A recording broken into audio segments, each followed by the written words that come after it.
Ladies and gentlemen, everyone could direct their attention to the field, please. We have a pregame contest where one of our randomly selected warriors will attempt a 30-yard field goal. If the warrior is successful, you will receive Chick-fil-A for a year, compliments of Chick-fil-A Thousand Oaks. Now let's hear it for our young contestant, Kevin.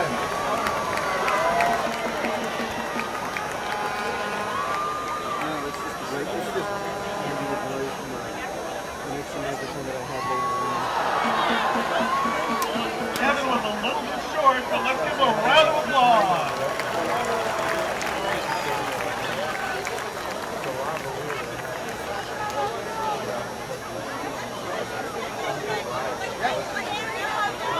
Ladies and gentlemen, please rise for the playing of our national anthem, played tonight by the Westlake Regiment. I'm not doing it.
We have reached week 2 of the prep football season, yet we're already seeing our very first rivalry game. For years, Newbury Park and Westlake have battled out to an almost even record, the Warriors leading 19-18-1, having got the better of their adversaries on the opposite edge of the Conejo Valley the last 8 times. Oklahoma-bound Cameron Rising and the Panthers have revenge on their mind tonight as they look to say 8 is enough. Welcome to Westlake High School for the VCS Preps Game of the Week here on the Ventura County Star as the Newbury Park Panthers visit the Westlake Warriors. My name's Danny Page. Will Cowan's down on the field. He will be along shortly. But joining us in the booth, a very special guest, the first ever head football coach at Westlake. He will be our coach in the booth for the next 2 Friday nights.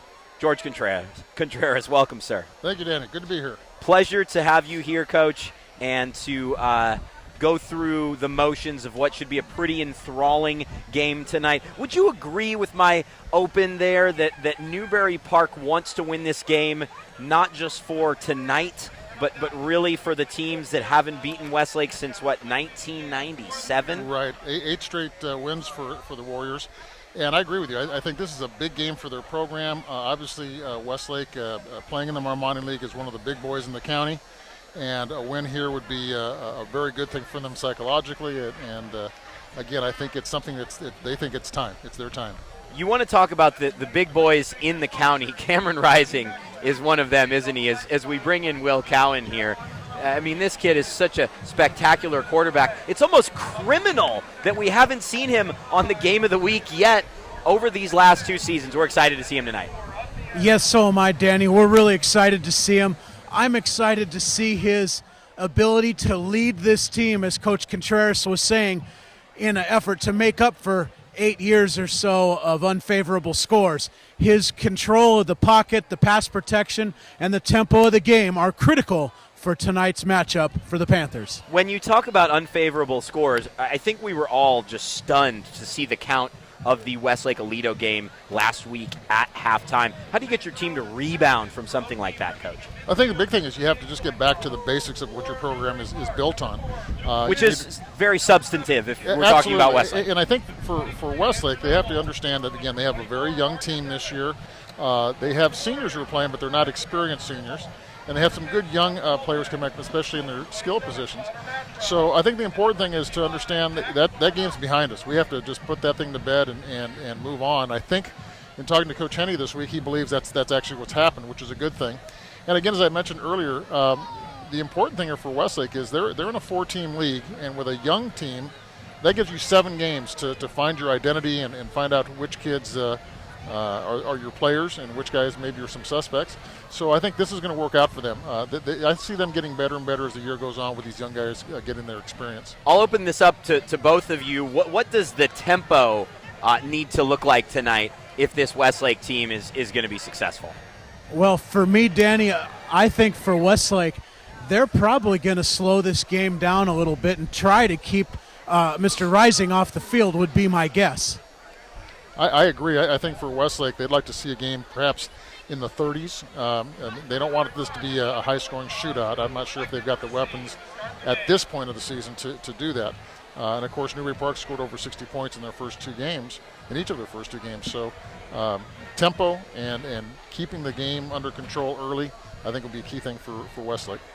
I was trying to have Will grab Tony Henney as he just walked by maybe for a quick question before kickoff. We'll see if we can get one question in. All right, Danny, with Coach here. one All right, go question. For it. What is it? Go for it. You asked the question. You're the journalist. Coach, the tempo of the game tonight, what do you see as important for your defense against Rising? Got to tackle. They make plays. You got to tackle in the open field. If you don't, long night. But, if we tackle well, then I like our chances. All right, Coach, best of luck. Thanks to Tony for that. And I love what he said because it played into what you said, just talking about the basics, right? Yeah, absolutely. And again, it's people like us up in the booth, we try to make this game complicated, but it really isn't. And if you can't block, if you can't tackle, nothing else really matters after those 2 very basic things. So that's what Westlake's going to be doing this week in this game, I think. That's what they need to get back to. And the big thing we haven't talked about is the running game for Westlake.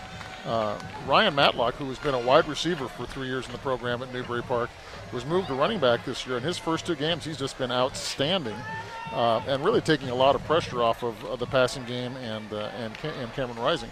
So I think that's the other thing that, again, we have a very balanced offense here we're looking at in Newbury Park.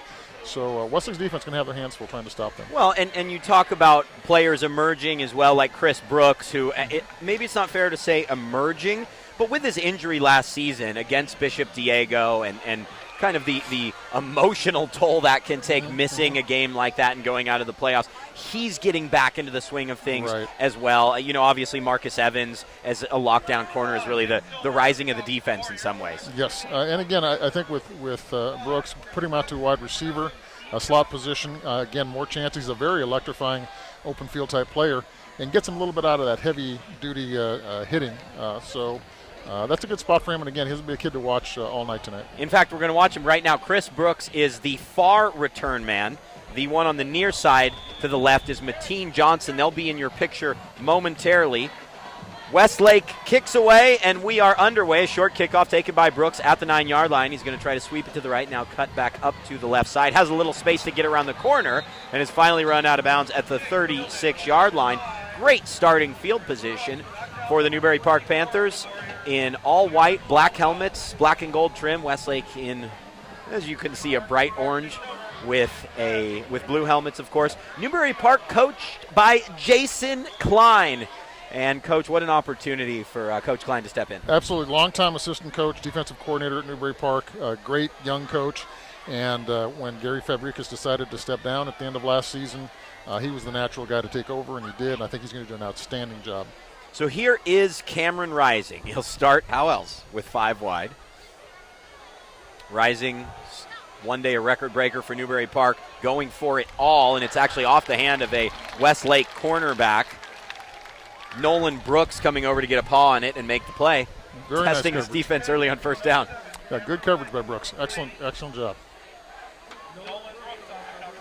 Rising, of course, what can you say about the young man on the season? 30 of 48, 558 yards, 7 touchdowns, and 0 interceptions. Had a record-setting season as a sophomore. He also has 18 carries for 104 yards. He is the complete package, although he hands off here. Will, is this your first look at Cameron Rising as well? It is in person, absolutely. Really looking forward to see what he brings to the table. As we mentioned, he's committed to Oklahoma, but look at it now, 3rd down and 7. This plays well into what Westlake needs to do defensively. Kind of slow things down here. If they can force a 3-and-out punt, it'd be a great morale builder for the Westlake defense.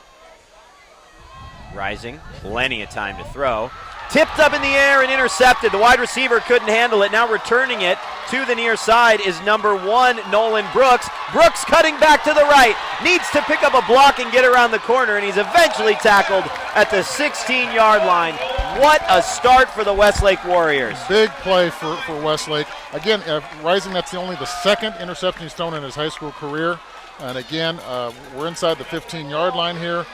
Westlake has got a great opportunity to get off to a good start. And this has been one of the problems for Newbury Park. They've fallen behind 6-0 against Pacifica and 14-0 last week against Agura. So, again, this is the kind of things that Westlake needs to do to have a chance to win this game. That last play, Danny and George, you saw Westlake shift into a bear defense, and that 5th rusher actually deflected that pass, leading to the interception. Great eye down on the field, Will. Now taking the snap on 1st down and 10 from the 16 is Dax Blinn, starting quarterback. He hands off to Nathan Brooks, who's the feature back for Westlake. 32 carries, 140 yards, and a score. It's been a little bit of musical chairs, shall we say, at the quarterback position. Westlake's tried a lot of different things out, but Dax Blinn, the senior, 6'3", 205, will start tonight. Jake Kaplinski played in the opener, against Oxnard as well. Warriors making a late personnel change as Cole Bunker, the junior fullback and linebacker, checks in. Blinn will hand that off on the reverse, and Newbury Park is all over it. The Warriors going backward to the 21-yard line now will bring up 3rd down and long. Good defense there by defensive end Vince Carrion and linebacker Luke Smith. Again, that's a great play for them. Again, the Newbury Park defense, as I said, has started a little bit slowly the last couple of weeks, so that was huge. Getting them out of here with a field goal attempt would be a tremendous thing for this defense, giving them some encouragement as they go through the game. Needless to say, it is a little bit concerning for Newbury Park if they do trail 3 weeks in a row. That'll be something that this team will want to correct as they get into the meat of the schedule. Trips to the near side. Blinn, with a little time, just heaves it up to the corner of the end zone. Throws a little bit too far. And what do you do now? You know, Alex Ball's not here to kick anymore. You don't have any of the greats for Westlake of the past, but they're going to go for 3 points. I think that's a great idea. It is. I think you get some points on the board is important. The only negative of this situation, there's an old Las Vegas betting thing that says the team that attempts the first field goal in a game loses 75% of the time. That's not true. That is true. And if you don't believe it, start watching games and keeping track of it. It's an amazing statistic. I heard that years ago. Oh, bad snap. And there you go. The snap is fumbled. Gerlich goes back and picks it up, and he's tackled at the 38-yard line. So Westlake with really strong defensive plays on 1st and 2nd down.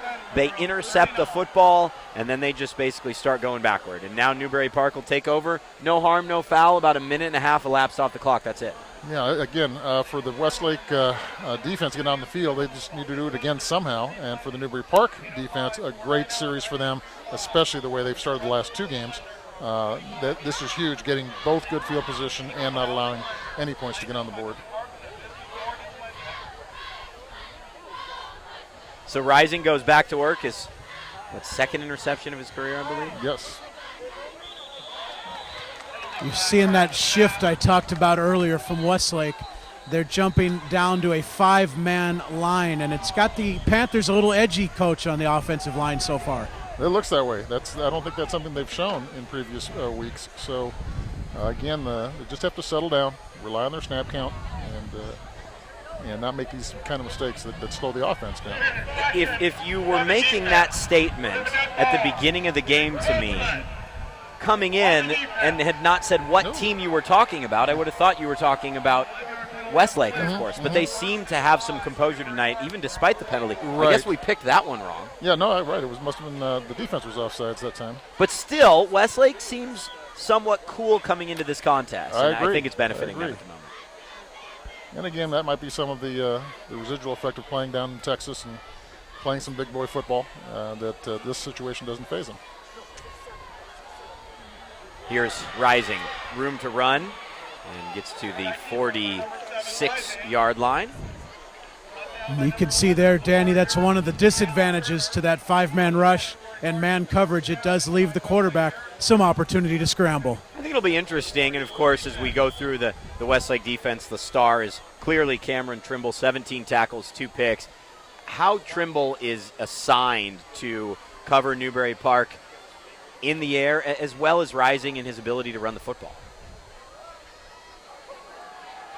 There's the 5-man rush, and another one in and out of the hands of the intended target. That's Andrew Noble, the 5'10" senior. And it's something you won't see very often. Andrew Noble has very good hands and rarely drops one like that. Main wide receiver targets we'll see are the aforementioned Noble, Brooks, and Mateen Johnson. Of course, Ryan Matlock in the backfield for Newbury Park on 2nd down and 10 after that drop. Rising is going to sprint out to the left side, throws across his body, and the throw is low.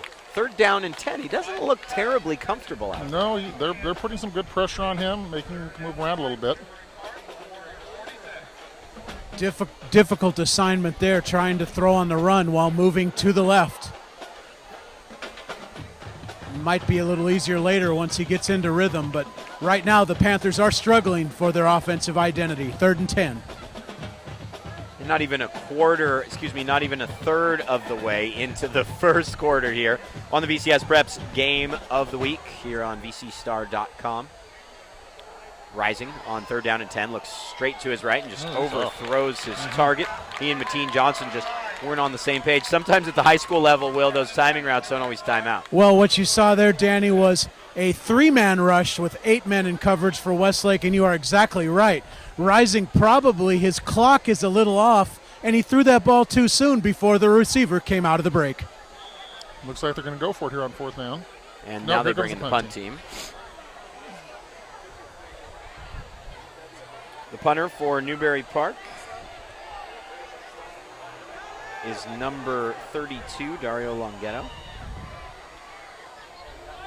And the safety for Westlake dropped back deep and now will receive this kick, which will be booted away from the Newbury Park 41-yard line. Fair catch called for by Nolan Brooks, and then a late hit on Newbury Park. There wasn't an abundance of contact, but contact no less, and Keenan Sanchez, a sophomore, will be penalized. Westlake will go from their own 12 out to the 27-yard line. Kind of a big penalty. Those are penalties you just hate as a coach because there's just no reason for it, and they were pinned down here at the 12. Now they're going to come out here to about the 22-yard line, 25-yard line, and have decent field position to start off their drive. So again, Newbury Park is starting off slow. In the past weeks, it's been slow on defense. Right now, they're slow on offense. Will you pick up anything from that huddle? Looks like we could have a possible Wildcat formation right here for Westlake. There we go. It's some inside info. I had it on mute, but I was listening, and here it is. For a little motion and a possible direct snap. I don't even need to do anything here. Will's got it under control. Keeping the ball for the Warriors is the Wildcat, Brendan Udolph, who's one of, 5 quarterbacks on this roster. Well, Udolph hasn't attempted a pass, and he's also listed at the wide receiver spot. And just like that, Dax Blend is out there, but it's a nice positive game, 3 yards. A little different wrinkle. Get the defense to have to adjust, see what they do. I'll get back to that Wildcat from the Texas game I was at over the weekend later. Amazing formation there for the Longhorns this weekend. 2nd down and 7. Draw play. Running to the left side is Nathan Brooks. He gets the corner, cuts back to the 45-yard line. I think that was the wide left play they were looking to run a few minutes ago, that reverse, instead going for a 7-yard loss. Nice run for Brooks. He's up to the 46 and has a first down. Yeah, and the Panthers are going to have to do a better job containing the ball. That was just way too easy for Westlake getting around the horn. Yep, Westlake changed the formation a little there to get that edge sealed off, allowing that old sweep to turn the corner. 1st and 10. Blitz coming. Blinn gets rid of it. Well thrown. Nice timing route with Blinn and Grant Barclay. That's his 7th catch of the year. And he's got the Warriors to the 44-yard line. Westlake's on the move here, Will. Yes, they are. Very well composed. Obviously, the tempo, as we discussed earlier, Coach Henney in no hurry to snap the ball here, but a methodical drive nonetheless. Again, they just need to get points out of it when it's all over. That is the key. You've been a coach for a long time, you know. A couple weeks. Of course, Coach Contreras was at Newbury Park as well in recent years. This has been the problem for Newbury Park's defense. Stopping the run has been a real issue for them. And, Coach, what do you think so far of Westlake's wide array of formations to set up that run game? Do you think that causes the Panthers some problems? Absolutely. It makes kids have to think and make adjustments, and if they can create just a little bit of hesitation with all those formations and motions, that'll give them a little bit of an edge. So I think this is, again, Tony's doing a very nice job here calling his offense and getting his players into position to succeed. It is a give to Brooks. Brooks inside the 25. Spreads wide to the, we'll call it the 13-yard line. Westlake is in business. It's been way too easy on this drive, and I think you're right. I think it's the deception and the different looks that this Warrior team is giving to Newbury Park. I agree. Again, right now, Westlake is right where they want to be. They're controlling the tempo. They're running the football, eating up some clock, but as you said, they have to get points at the end. They just do a tremendous job with leverage in their formations to create those blocking angles. You see it again here, untouched to the second level. Brooks he picks up 8 yards down to the 6-yard line. It'll be 2nd and 2. Coach Henney really exploiting that weak side of the offensive line away from the tight end so far. I think it's safe to say that Westlake is not suffering any kind of headaches or hangovers after the Alito loss. They've come out to play. Brooks will dive forward and end up a yard short of the line of scrimmage. 3rd down and 3, Will. Look for Coach Henney to probably move the pocket toward the right and get into the wide side of the field here and see what comes available for the Warriors on this critical 3rd and 3. Cameron Trimble's on the field. He is in an H-back position, set to the right side. Brooks in the backfield on 3rd down and 3. Play fake, looking to throw to the near side flag. Caught! Touchdown, Westlake! Newbury Park trails for the 3rd game consecutively in the opening period. Touchdown caught by number 45, Cole Bunker. And the Warriors lead 6-0. Well, this kind of effort has caused the team to wake up here the last couple of weeks. See how Newbury Park responds after being down at least 6-0, maybe 7-0. We'll see. I'm sure they'll find a way to put some points on the board. They should. But again, you got to credit Westlake's defense is playing very well tonight. Kick is just away, and it's good. I'm sure Coach Contreras, the special teams guru over the years, a little concerned to see the first 2 snaps on the ground. Absolutely. What do you do at that point as a coach? You got to coach your kid up a little bit, see if you got a backup, but that's something that's hard to adjust in the middle of a game. During the week, absolutely. But, yeah, you need to have good snaps. That can lose you a game very, very quickly. Yeah, a little concerning that battery exchange has been in the ground twice so far. And the problem was with the snap, correct? Correct. Yeah, definitely. Good job by the holder getting it down and the kicker getting it through. Yes, no question. Now there's a little swagger on the Westlake sideline. Yeah, again, getting that lead is a good thing. Gives them some, especially after last week's game, get some belief again.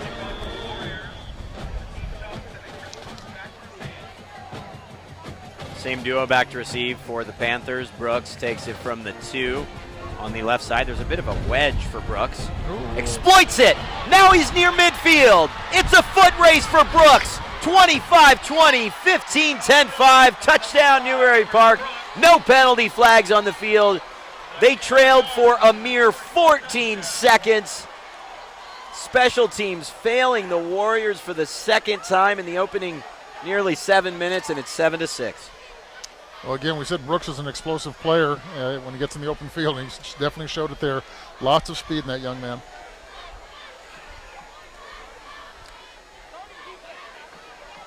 You could see that wedge forming, and Brooks pretty much, let's put it this way, the shortest distance between 2 points is a straight line. Absolutely. Yeah, we talked about that wedge, Danny, a couple of weeks back when Ventura ran it, and it's amazing how effective it can still be. Yeah, we've seen 2 kickoffs returned for touchdowns in the 3 games we've had this year. Ventura versus TO was not exactly what they'd call an instant classic. But last week's game, Pacifica Moore Park, was really something special to see Pacifica, who had been lifeless offensively in the second half, put together a scoring drive to tie the game in the final seconds, and then just utilize their special teams to pull off that 20-17 win. I mean, what a huge win for Pacifica. I think that's the one thing in high school football especially. It's hard to outwork somebody as a defensive coordinator. You know the people on the other side on their offensive coordinator. He's doing his job too. And same thing on both sides. But when we talk about the kicking game in high school, I think that's an area where you can win football games. A lot of people give lip service to the kicking game, but not that many people work and spend the amount of time that's necessary. So again, I think you're going to see that. It's already been a big part of why Newbury Park is back in this ballgame. There's been some mistakes by the kicking game of Westlake. We'll see how Westlake responds here. Longhetto kicks away, takes an odd hop, goes off the hands of the Westlake return man. He picks it up at the 1-yard line. He gets out to the 20, and he's tackled there at the 23. Has to be pleased to have salvaged that sort of field position. But the ball bounced, and I don't think it was going into the end zone. No, it took a U-turn and came out to the 1. They're very fortunate they got it out past the 20. That could have been a disastrous situation. It actually hit off. It actually bounced off the white hat, the lead official, right near the goal line. And Newbury did an excellent job staying in their lane. Sometimes those odd bounces can break down a coverage more than help. First down and 10 from the, it's the 22 now for Dax Blinn. They started from the 27 last time and marched all the way a 73-yard drive to give Westlake a 7-0 lead. But again, a decent start to the drive here for the Warriors. I'd like to talk about how this team has come out. Remember, the way they traveled to Texas on the way out was a red eye, okay? They played a very challenging game the next day. They end up losing to Aledo. They go to the USC-Alabama game, which we're not even going to go there, in Dallas. Then they fly back on Sunday, another tough flight for these kids. And this age, listen, and I'll get to the rest of my point after this play. A lot of room on the toss play for Brooks up to the 35, and Brooks is taken down at the 39. Listen, the three of us are pretty well-traveled guys. Like, we move around a lot. It's something we're used to. But kids this age, not necessarily. And to travel with all of your best friends like that for a 4-day period is very challenging, to say the least. Penalty flag on the field, by the way. But it's impressive that they've come out so fresh. Absolutely. I think having a day off on Monday as far as school is concerned, not having to get back into that mode on Labor Day, probably helped them a little bit to get over that kind of stuff. Again, Westley's doing a good job getting on the edges, and Newbury Park has got to do something to shore that up. It's been a real bad experience here going to Westlake's left side. They've just been running at will. Holding call right around the line of scrimmage. So after the positive gain on first down, it's now 2nd and 14. Quick throw from Blinn out to the near side. Nice downfield block from Grant Barclay.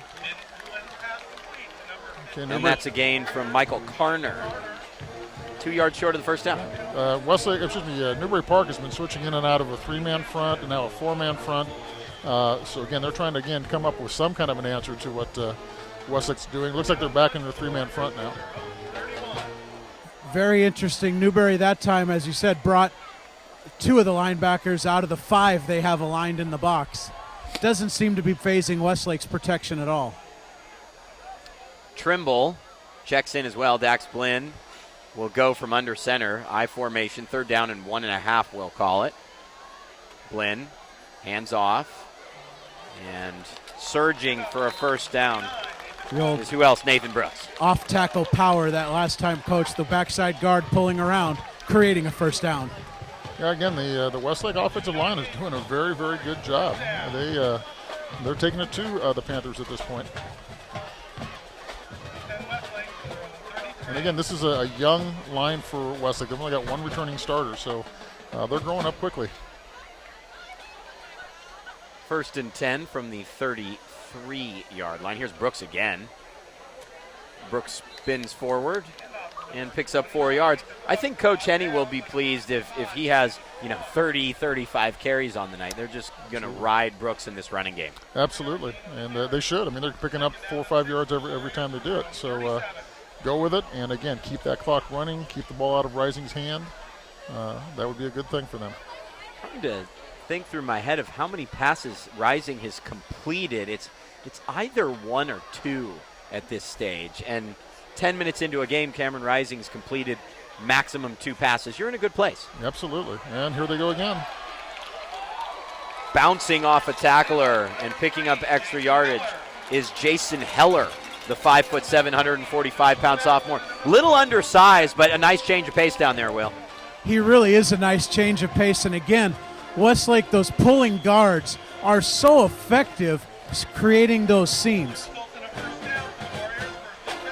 When we break at the end of the first quarter, we'll have some scores for you from around Ventura County.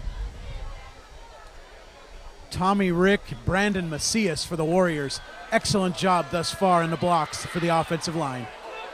Blinn throws that up to Carner, and it's just beyond Carner. There was some contact, but it looked incidental along the near side. Yeah, one of the big things in high school football, only a 5-man officiating crew. The defensive backs get away with a lot of hand fighting along the sidelines that gets picked up right away in the college and pro game. Very difficult for the head linesman to make those calls. Great insight, Will.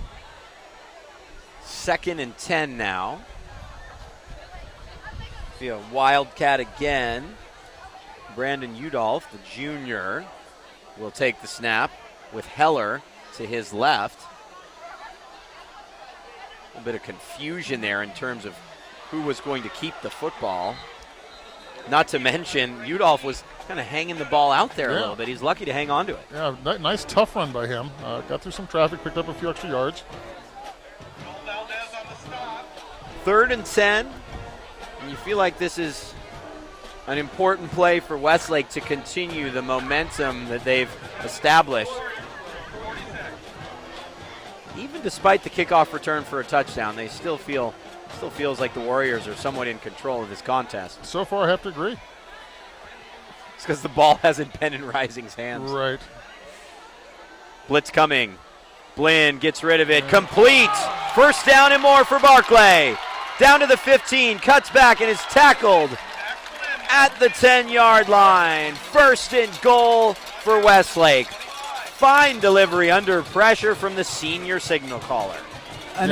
Excellent curl route there, I would say, Coach, from the timing aspect for the Warriors. Absolutely, and again, a good job breaking the first tackle and then taking off for probably another 25 to 30 yards after that first contact. Well, one of the things, Newbury Park seems very content with that one-on-one coverage to the outside with the 8-man box, and that is one of the liabilities, is if you miss that one tackle, it is a big opportunity for the receiver. Definitely. Blinn. Back to the edge again. Yep, he gives to the number 2 back again, Jason Heller. And I also really like that Brooks is getting a solid blow here. He's getting plenty of time to stay fresh in this game. Because if you ride just one running back like that, it adds up not just over a season, but in a game and as the quarters progress. And absolutely, I think that's part of their game plan of running the ball and controlling it. You need to have fresh backs in there that aren't going to fumble the ball just because they're getting tired or taking a lot of shots. I don't think Westlake has to run a play, so Blinn can have a look at the defense and make a decision. He does make his. He gives it to Brooks. Brooks wide to the left. Brooks into the end zone. His first touchdown run of the night, his second on the season, and it's 13-7 Warriors. And again, the Warriors are finding a home, running off tackle and around the left side here. Newbury Park has to shore that up and shore it up quickly. Again, excellent formations, 2 tight ends and an H-back in on that play, just creating a convoy of space leading to the end zone. Okay, better snap.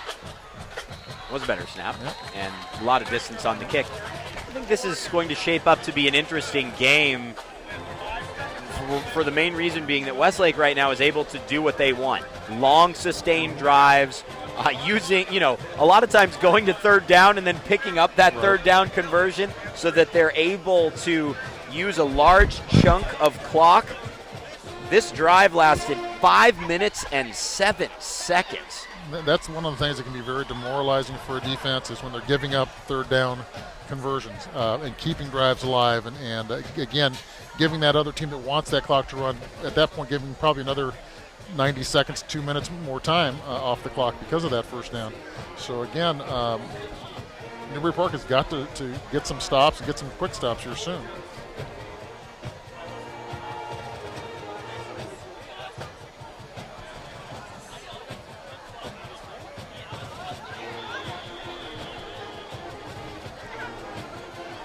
It is electric down here on this sideline. A lot of energy on the Westlake side. Packed house, band playing. Gotta love Friday nights in the 805. It'll be quite a Friday night next week on the Game of the Week as the ball goes for a touchback, mind you, goes through the hands of the return man. Yes, it will. Is that our trip to Fillmore, Doctor? It is the fight for the 126 freeway, as we can call it sometime. Santa Paula and Fillmore live on the VCS Preps Game of the Week. Will, when was the last time you went to that game? Well, last year I went to the game with you and Derry Eats Oh, at Santa Paula, but prior to that, that was the first time, and it was an interesting one because a lot of my high school coaches at Ventura High that I coached with and played for came from Santa Paula. So I heard the stories from Chooch and Jacinto, Coach Cathcart, the whole crew, but had never experienced it. It's an experience, isn't it, Coach? I've been to one time. It was Okay. at Fillmore High School, and it is. It's 2 small communities with lots of tradition and lots of history going back against each other. Again, it's a fun one. I think that every high school football fan in the county needs to go to that game one time in their life at least to see what that game is all about. If I'm not mistaken, it is the longest standing rivalry, I believe, in the county. Correct. And then I believe it was Ventura and Oxnard might have been 2. Yeah, they've played for over 100 games, as That's I right. recall. But That's the right. longest standing rivalry in terms of years elapsed is Ventura and Oxnard, but the most games Right. played is Santa Paula Fillmore. Right. Because in the 20s and 30s, they used to play twice a year. Yep. And that's one reason why. End of the first quarter, 14-7, Westlake leading Newbury Park. Let's get through a look at the scores here tonight. Moore Park, after last week's defeat, has come out on fire. They lead Simi 28-7. Camarillo and Pacifica are all tied up at 7. Fillmore and Wainimi tied at 6. Angel Velez with a 96-yard kickoff return for the Flashes. Calabasas leading West Adams 21-6. Sierra Canyon leading Grace Brethren 14-6. And Agora is up on El Camino. Rising to throw over the middle, wide open, streaking inside the 30, cutting back at the 20 and taken down at the 15-yard line is Andrew Noble. Big plays, killing the Warriors thus far, and Rising with a completion to build some confidence, and he wants to keep going. Well, what we saw there was Westlake rolling their coverage into a 3-deep zone and Rising finding that crease right in the seam. Well executed. Yeah, I think Rising's competitive juices are flowing after that interception he threw the last series. No question. Rising will hand off. And Matlock carries down to the 11-yard line.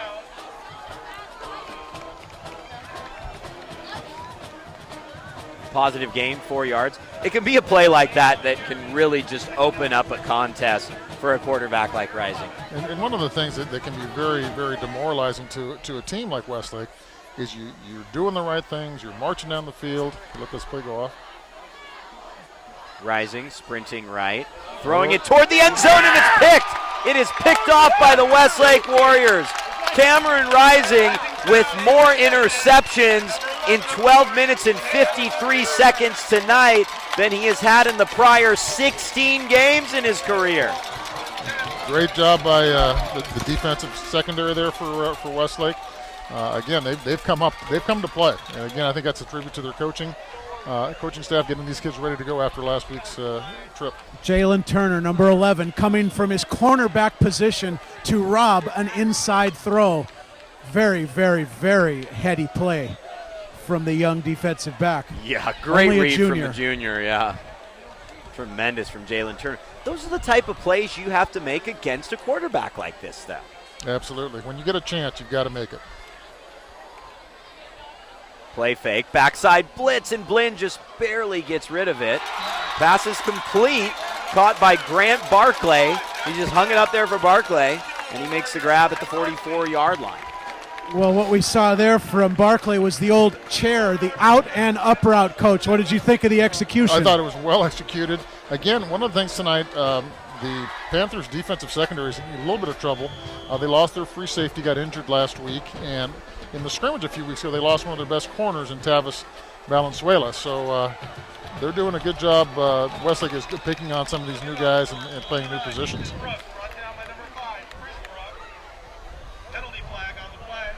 And that's the second time Westlake's had a positive gain running the football on first or second down. I believe the previous holding penalty was on second down, and it'll be coming back. Well, I don't think Coach Henney is too upset with that. That offensive line is really asserting themselves, especially on the edges of the Panther defense. So I don't think he's too upset about that one. You have met him before, right? Tony, yeah, he's Yes. a character. I don't. I think if there's a penalty flag on the field against his team, he's not a happy guy. No, but that's dealing with the officials and your players is two different things. And as Coach knows, there's plenty of times where you can give it to the official and really not be too upset about the call. This one was 5 yards downfield. It's an inside pitch to Trimble, stretching wide to the left. He gets about 11 yards when I thought he was going to lose a couple. Again, a good job by Westlake. They put a man in motion and faked it to him, who wound up being a lead blocker, and then gave it to number 7 here coming around. Again, the left edge has been a problem spot for Newbury Park. They've got to stop plays going to the defense's right side, Westlake's left side. Masterful job again of using that formation and movement to create seams. Excellent execution from the Warriors so far. 2nd and 3. Brooks gets back up to midfield. He's really just trying to get to the original line of scrimmage and actually picks up enough yards to potentially call for a measurement. No, it's a first down. I'll tell you what, guys. Last night, albeit while I was kind of working a little late, Thursday night football, of course. We're out here Friday night. I'll be at the Coliseum at 10 a.m. tomorrow for USC's kickoff at 11, then watching the Virginia Tech game at Bristol against Tennessee all day Sunday, doubleheader Monday night. We are just living the dream right now. Absolutely. Great time of year. Counter tray. And again to the left side again. And, of course, it's Jason Heller who's really impressed. For me, he's come out of nowhere to spell Nathan Brooks. It's a player Coach Henney is really high on. We just didn't think he would have a central role like this. He's a sophomore. He's 5'7", doesn't have a ton of size, but he's been impressive. Coach Henney so far, the sweep, the power, and now the counter with both of the offensive line pulling from the right side. Textbook execution. And again, they keep working on the left side, but with different looks, different motions, different blocking schemes. He's doing a good job changing things up. Here's Heller. And Heller gets a few yards on that play. Jason Klein, remember, sorry, go ahead, Coach. I was just going to say the left side of the Newbury Park defense is doing a pretty good job. Again, they need to do some more work on the other side, though, for sure. And the problem now is that left side for Westlake is also the wide side of the field, so they got room to work with. Jason Klein, the head coach, longtime defensive coordinator. He's got his work cut out for him tonight, really. A lot of power up front for the Warriors. Play fake, Blinn throwing right over the middle, and it's behind his intended target. Colton Rogers, the senior, had a chance to get it. Could have been a big play there for them. That should have been a play down to the 5, if not a touchdown. Blinn was a little bit behind on the throw. Rogers might have been able to get that, but. Okay, 3rd down. Again, this has been a problem down for Newbury Park. They need to get these guys off the field with just a field goal attempt at this point. Carner's the wide out to the far side. Barclay, the near. One-on-one coverage for Barclay. Another play fake on the draw play. This one is complete inside the 15-yard line. Just sneaking out on the far side was a wide receiver / tight end, they call him, Isaac Berger. Yeah, another masterful use of formation. 3 receivers to the wide side, and they dragged him all the way back to the short side of the field where he goes wide open in traffic, through the traffic, I should say. Again, another big 3rd down conversion. That's what's just killing Newbury's defense right now. And look at the overload again, Coach, to the left side. Yeah, it doesn't look good over there right now. They're outflanked. And of course, it'll be Brooks. Brooks inside the 5 and into the end zone. No flags on the play. I had to pick my head up for a second and do a double take. But the Westlake Warriors lead 20-7 over the Newbury Park Panthers. And this is going exactly how Coach Henney drew it up. Absolutely. This is what he wanted to see. Good time consuming drives, and again, ending with points.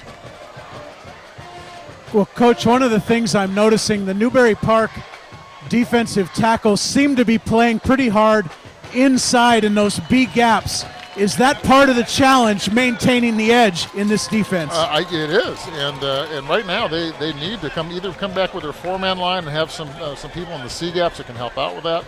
But I think part of it's their formations that they're running. They're running that tight end with a nasty split and a little slot back inside there that's giving them problems. And right now what I'm seeing is there's a guy outside and there's a guy way down inside in the B gap, and there's a big hole on that side of the defense. So they're going to have to do some fancy figuring here and real fast, some adjustments at halftime, if not sooner. I completely agree. That Panther outside linebacking core, strong safeties, whatever you want to call them, are really having a hard time with the bulk of the Westlake H-backs and tight ends. Right, and again, like on the last play, I thought the kid did a pretty good job turning the ball back inside, but there was nobody inside to turn it into. Overloaded. Yep. Too many orange shirts at the point of attack right now. Exactly. You kind of wonder too with Westlake, I should say with Newbury Park, did they come in a little bit big-headed after their first 2 big wins? And this can be tough. Short kick. It's inbounds, and it is recovered by Newbury Park. They'll start from the 34-yard line. So since around the 10-minute mark of the first quarter, Newbury Park has had the football for 45 seconds. That hurts. That does hurt. And again, I think for Tony Henney and his group, they could not be any happier than the way things are progressing right now. Of course, the flip side again, Westlake's facing a high-scoring offense. They can come back in a heartbeat too. So, see how things pans out. Yes, it wouldn't take Newbury long in theory once they can get rolling. Westlake now again only rushing 4. Just going for it all again is Rising, and laying out to try and make the grab is number 24 Marcus Evans, but nothing there. So far, the Westlake defense has been very multiple, a lot of different looks they've been throwing at Rising between a 2-deep zone, a 3-deep zone, and some man-to-man coverage. Doing a nice job so far, mixing it up. Yeah, I think another big thing that we're kind of missing is that Ryan Matlock, who's been extremely explosive in the first 2 weeks, has done very little tonight. They're doing a great job of run defense, and again, forcing the ball into Cameron's hands. like here. Now there's a great example of it, Coach, and I wonder about that deep throw on first down. You can almost feel the angst coming from the Newbury Park sideline in relation to how Westlake has just chewed up so much clock. Right, and again for Cameron, as great of a player as he is, and as great as a young man as he is, he's just thrown 2 picks. That's new territory for him. So again, seeing how he responds as this goes on. Here comes the shift, the 5-man rush. On third down, Good plenty protection. of time for Rising. And he completes that for a first down. Marcus Evans up to the 47-yard line. Baby steps, guys, baby steps. Evans there running a very nice sideline route right to the sticks. Rising under composure, took his time. Excellent execution. And good pass blocking by the Panther offensive line. Yep. Again, just take what they're giving you. Especially impressed with the left tackle. Okay, here goes Number Matlock into 50. space. Yeah, that's a lateral, and Matlock takes out the defensive back. It's a 9-yard gain for Matlock. Will, number 50 is Alex Urias, a great player for them, a 2-way starter, kind of the anchor of their linemen. Yep, I was just about to comment, Coach, along the same lines. He has been really solid in dealing with the Westlake pressure off the edge thus far on his side of the line. Holding against Newbury Park. I still don't even see the flag on the field. They must have picked it up after now just making the call. But anyway, you look at it, 2 steps forward, 1 step back. Does that sound right? Right. Or is it the other way around? Again, Either way. They need a First and 20. good authoritative drive right here to kind of reassert themselves. And this penalty does not help them. It's always something we point out at the high school level, too. Westlake will receive the kickoff to start the second half. Rising, straight drop, trying to get away, and he does. Look at Cameron Rising beyond midfield. And he's right near the first down marker, basically exactly where Newbury Park got on the play prior. Wow, you see his agility. Again, he's got great speed, and again, he can beat you with his arm, obviously, but don't overlook his running ability. He can do that as well.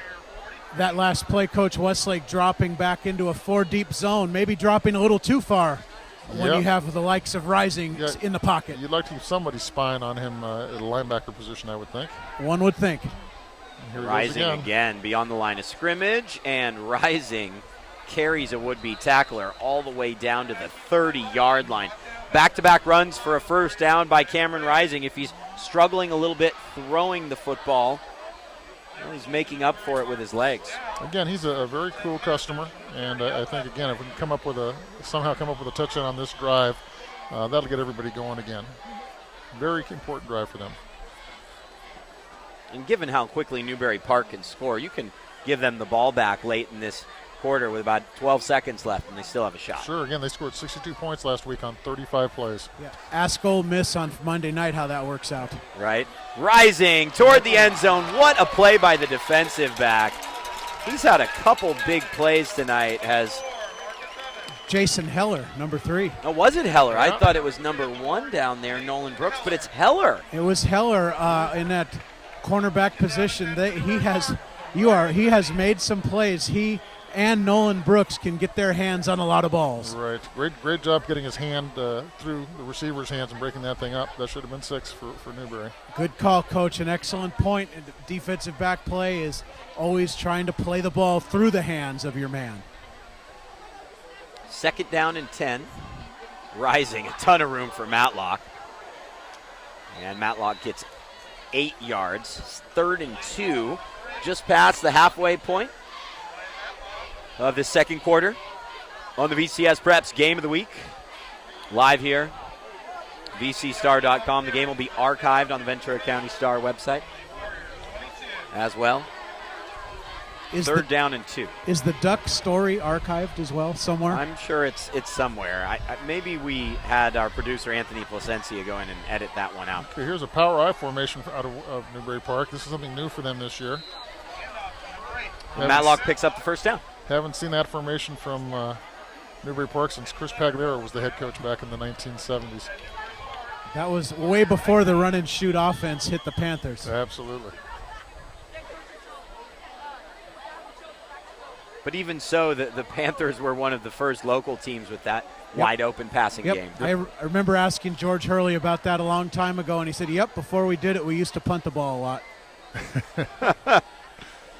And they were always one step ahead of everybody else in that passing game for many years.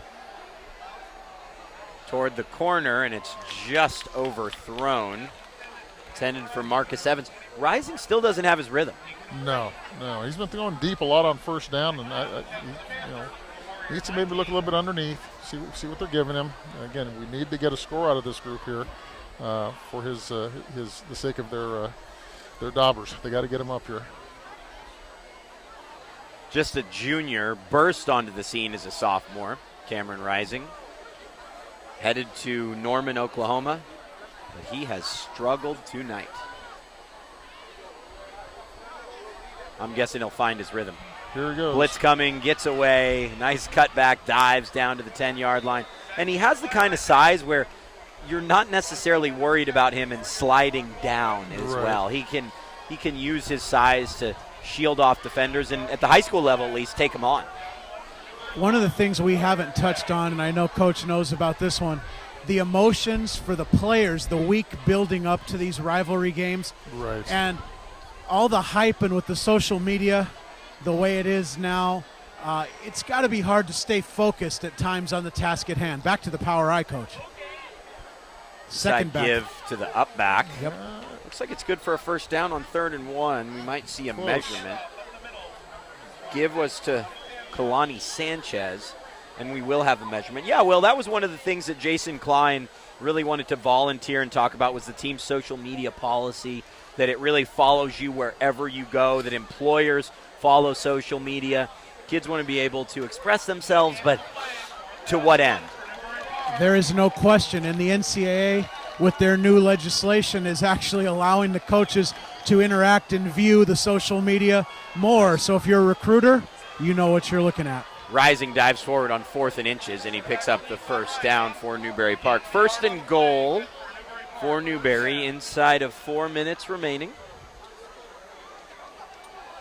It's amazing how many young men get in trouble with this social media business. It's something, again, as a coach, is probably the last thing you're thinking about, but it may have to be one of the first things in this day and age. I know at the Division I level, their compliance offices have added extra staff solely to monitor those types of situations. Rising, blitz coming. Looks to get away from one, and does! Rising, cutting back at the 5, and he's taken down by a couple of Warriors. Special athlete. Now, Coach, I know he's a big guy, but he might want to cover up a little bit at the end of those runs. Yeah, I would think so. But, he's got the rib protector, so, what can they hurt? Hey, I'm all for it, but there's a whole life insurance policy that you might need to take out running that high over the middle at Westlake High School on a Friday night. Yeah, I'm sure of that linebacker Trimble, if he got him, that could be a little bit of a hurt. He's feeling that one a little bit, too. Here's his power eye, Matlock. The deep back gets it. Bounces out. Bouncing wide to the right. He gets the corner, and he gets into the end zone. Touchdown, Newbury Park, 21-13. The Panthers strike back, and they trail by 8.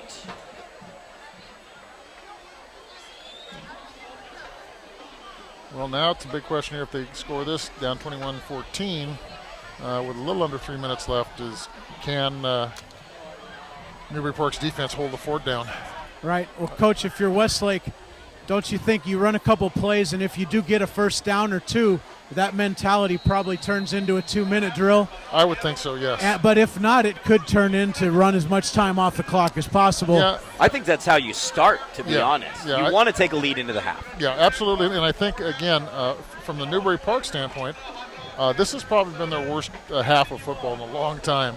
And to only be down 7 points after all that's a good sign for them. That's something that you can just say, we could be down easily by 2 touchdowns, 3 touchdowns. So I think Jason Klein has got to come in and just say, hey, settle down. We're in for a dogfight. It's a rivalry game, and we just got to come to play here. So from his standpoint, I think it's bad as it's been. It's not as bad as it could have been.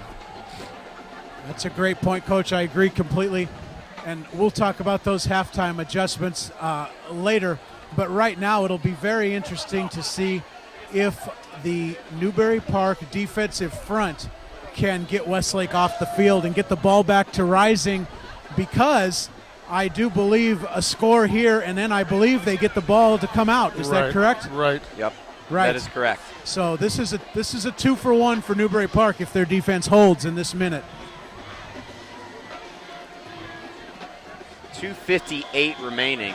Okay, hopefully we'll need to look and see what adjustment, if any, they've made at this point on the defense's right side. Can they shore that up and quickly? Now we'll go for a touchback. First couple plays are going to be really interesting here in terms of how this half will conclude. Both teams do have all 3 timeouts remaining, and we're just putting the ball straight back in Newbury Park's court, mind you. Westlake scored the last 2 times they've had the football. And again, if Westlake can drive down the field and score potentially and get the ball to start the second half, just saying. Yeah, and that's why you like to defer to start the games, to be able to get that chance for back-to-back scores without the other team's offense even being on the field. Yep. So this is a critical series again. If I'm Newbury Park, I am using all the timeouts needed right now in order to get the ball back to Rising. Here's Brooks. Brooks picks up 7. Not really going to use a timeout there, and that's the perfect scenario for Westlake, isn't it? Mm-hmm. Because you can keep the clock running, you can run another play on the ground, and you force Newbury Park to not be able to try and save a little clock.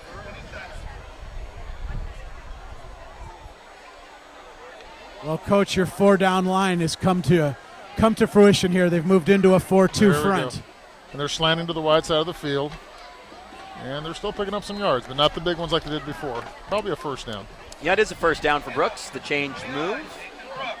And again, I'm pretty sure Westlake is happy with exactly this scenario.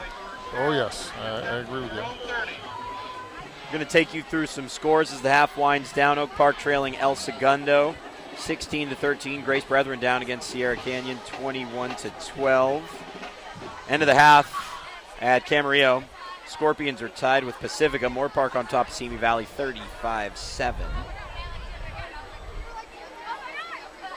Blinn to throw deep downfield, and that is nearly intercepted. It looked like Heller had to come in and play defensive back. Is that his second pass defense tonight, we'll call it? I believe so. And again, that's an important skill for any wide receivers. That there comes a point where you have to become a defensive back suddenly. And again, if he had not made that play, Newbury Park's got the ball around the 40, 45-yard line with all timeouts left and 151. That could have given Rising some big chances here at the end. Fillmore and Wainimi are tied at 13. Blinn rolling out again, and that is incomplete. Well defensed. Westlake getting away from the run a little bit here, and unless they pick up a third down, Rising is going to have plenty of time. And still all 3 timeouts, correct? And all 3 timeouts. Yep. Yes, they will. If I'm Newbury Park here with a running third down potential, I would utilize a timeout there to force the punt.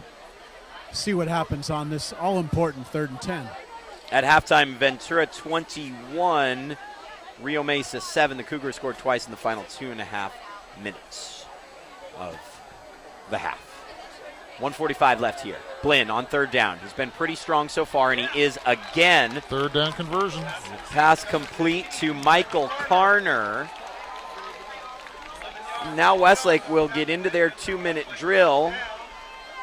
Although I'd still try and run a little time off the clock here. I think you really want to go in with the momentum leading this football game. Right, I think right now that Tony doesn't want to see anything big negative happen to give Newbury a chance to score before the half. Nice screen. Yeah, a little inside screen. Carner again. Luke He picks Smith up on 2. the tackle. Very nice tackle. Luke Smith's an interesting guy. His dad was a guy that I coached back in the early 70s when I was at Thousand Oaks High School as an assistant. Ted Smith, good linebacker at Thousand Oaks back in those days. Is there a school in Ventura County you haven't coached at? St. Bonaventure, Oaks Christian, those would be the 2. Right, that's it. Everywhere else. Blinn pressured.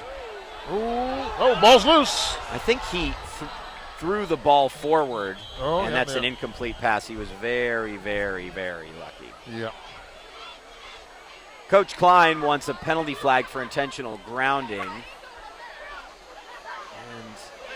I think the argument will be that he was hit as he threw the ball. I don't know why he They're wouldn't just take the discussing it sack now. at that point. Again, you need to be careful with it.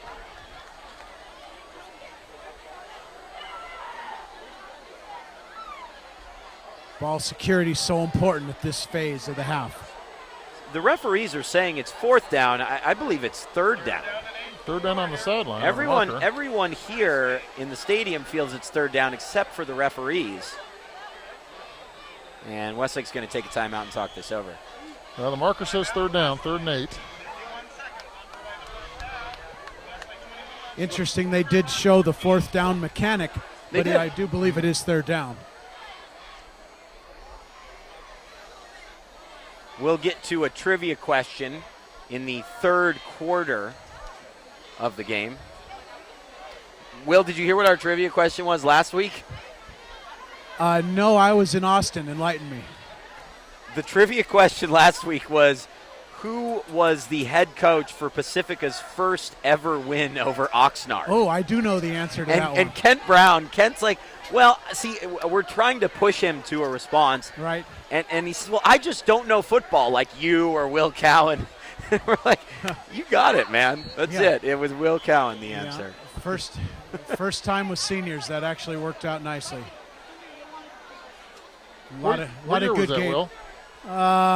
2003. I think the school opened in 2001, so the seniors would have been the fall of 03. Coach Beckham there. A lot of great games over the years with him between Pacifica and Ventura High. It's a younger coach.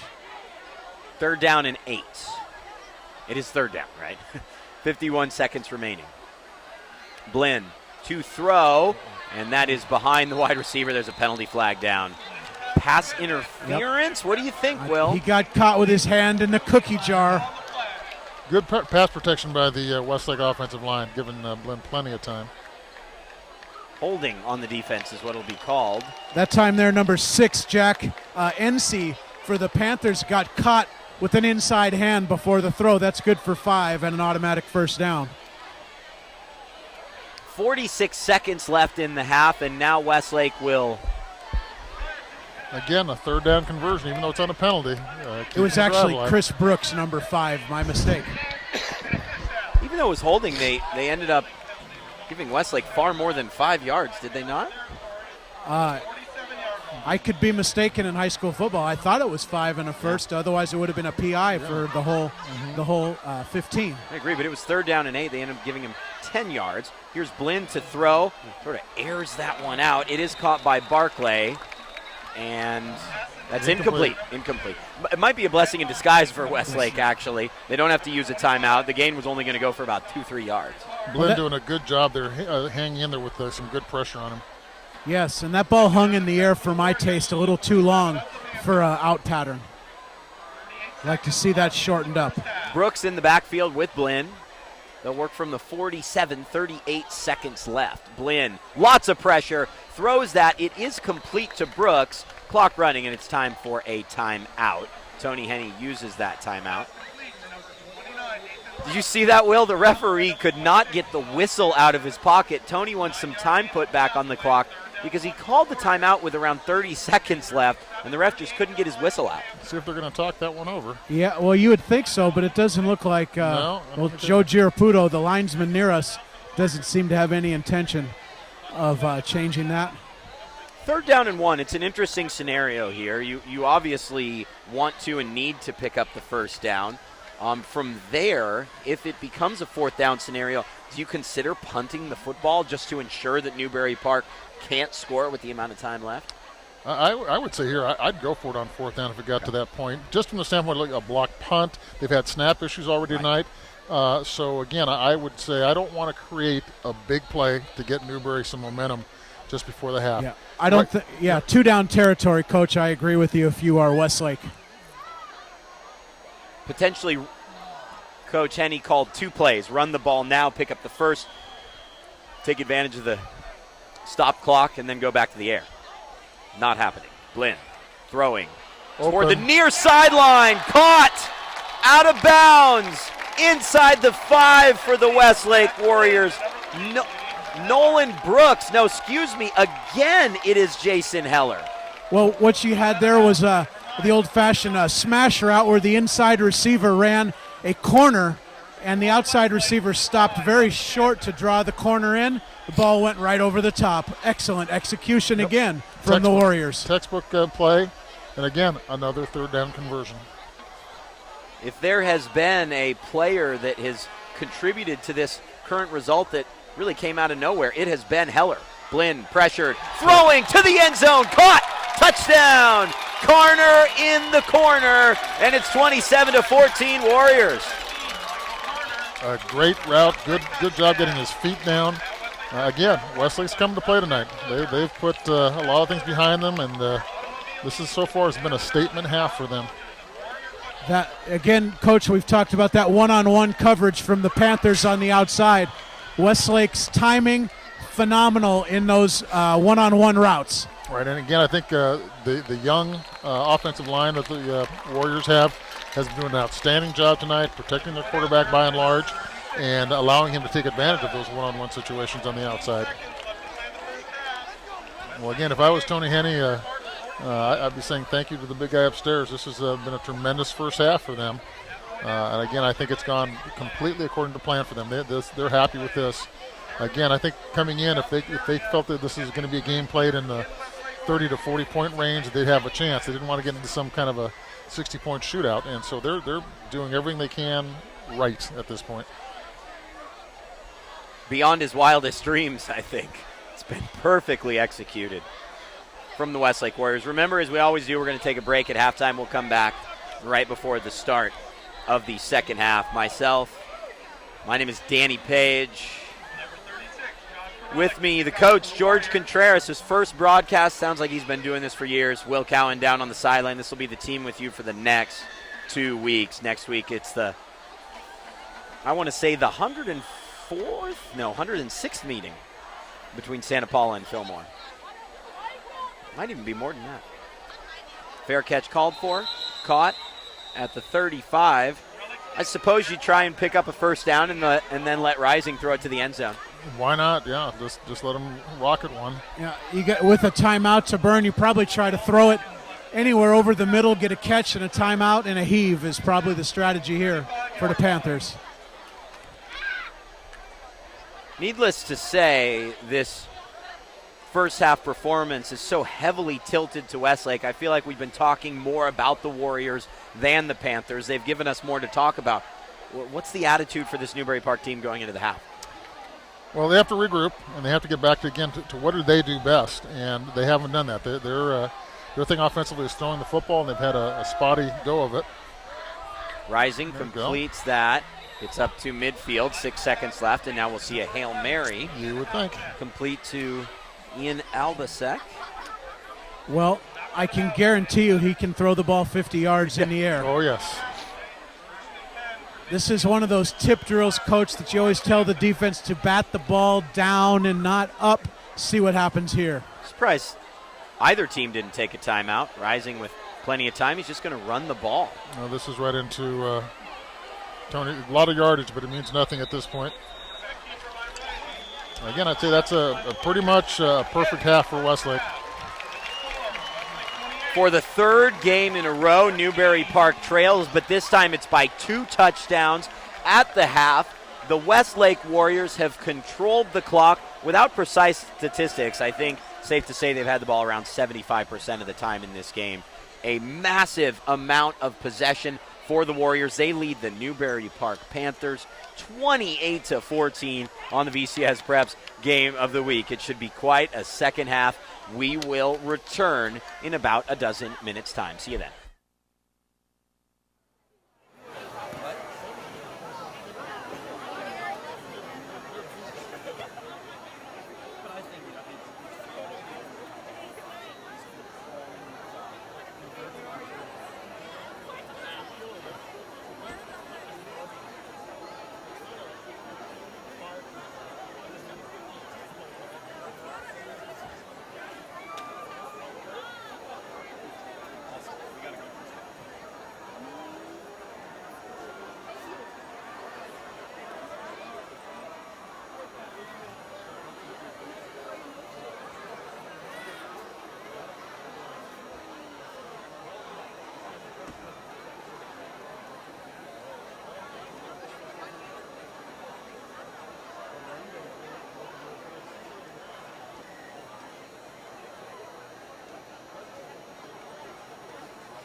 My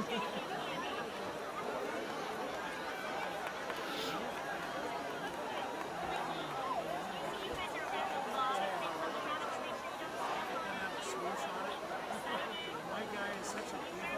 If it's not a smoosh,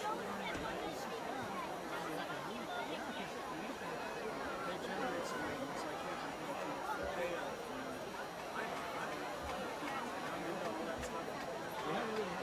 Our soccer guys,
Second half set to start on the VCS Preps Game of the Week. It is probably not what we thought we would see to start this second half. 28-14 to Westlake. Danny Page, George Contreras, and Will Cowan on the sideline. Will just had a word with Tony Henney. What did Tony have to say?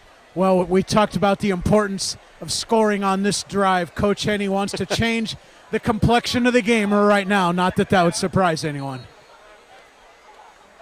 It certainly would change the complexion of the game. That late touchdown was masterful, really, in terms of how they drove down the field. 2 minutes and 58 seconds remaining on the clock when they took over.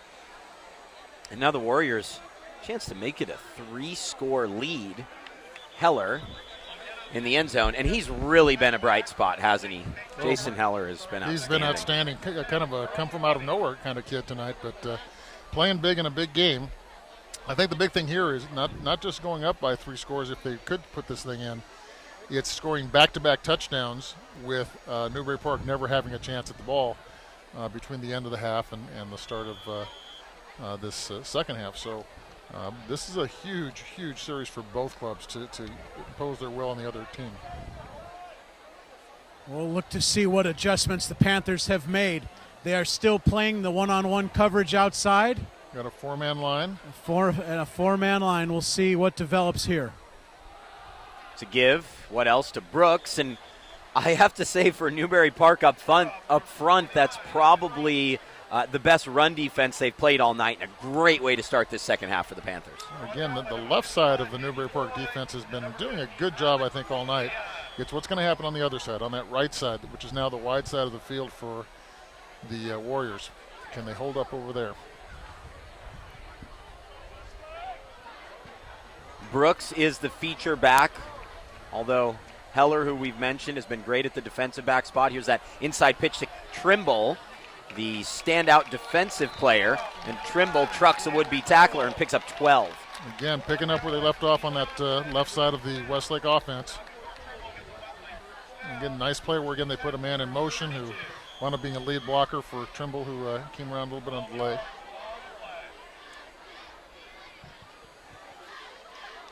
Just 42 seconds into this second half. Westlake hopes they'll have the ball a lot longer than that. Here's Brooks, and Brooks carries for a couple. When does Westlake start to utilize play action and, try to pull off a big pass downfield? Well, with this one-on-one coverage they're getting, I think they have a good shot at that at any point. Does Tony want to do that? Is he willing to just keep driving and eating up clock here? Again, I think on this drive you'll still see him running the ball quite a bit, trying to get that third touchdown up on the board, a 3-score lead, I should say. It's a run wide to the right for Brooks. Brooks just gets ahead of steam on so many of these runs, picks up 10 yards, and it's a first down for the Warriors. Again, formation and motion used to outflank the Panther defense once again.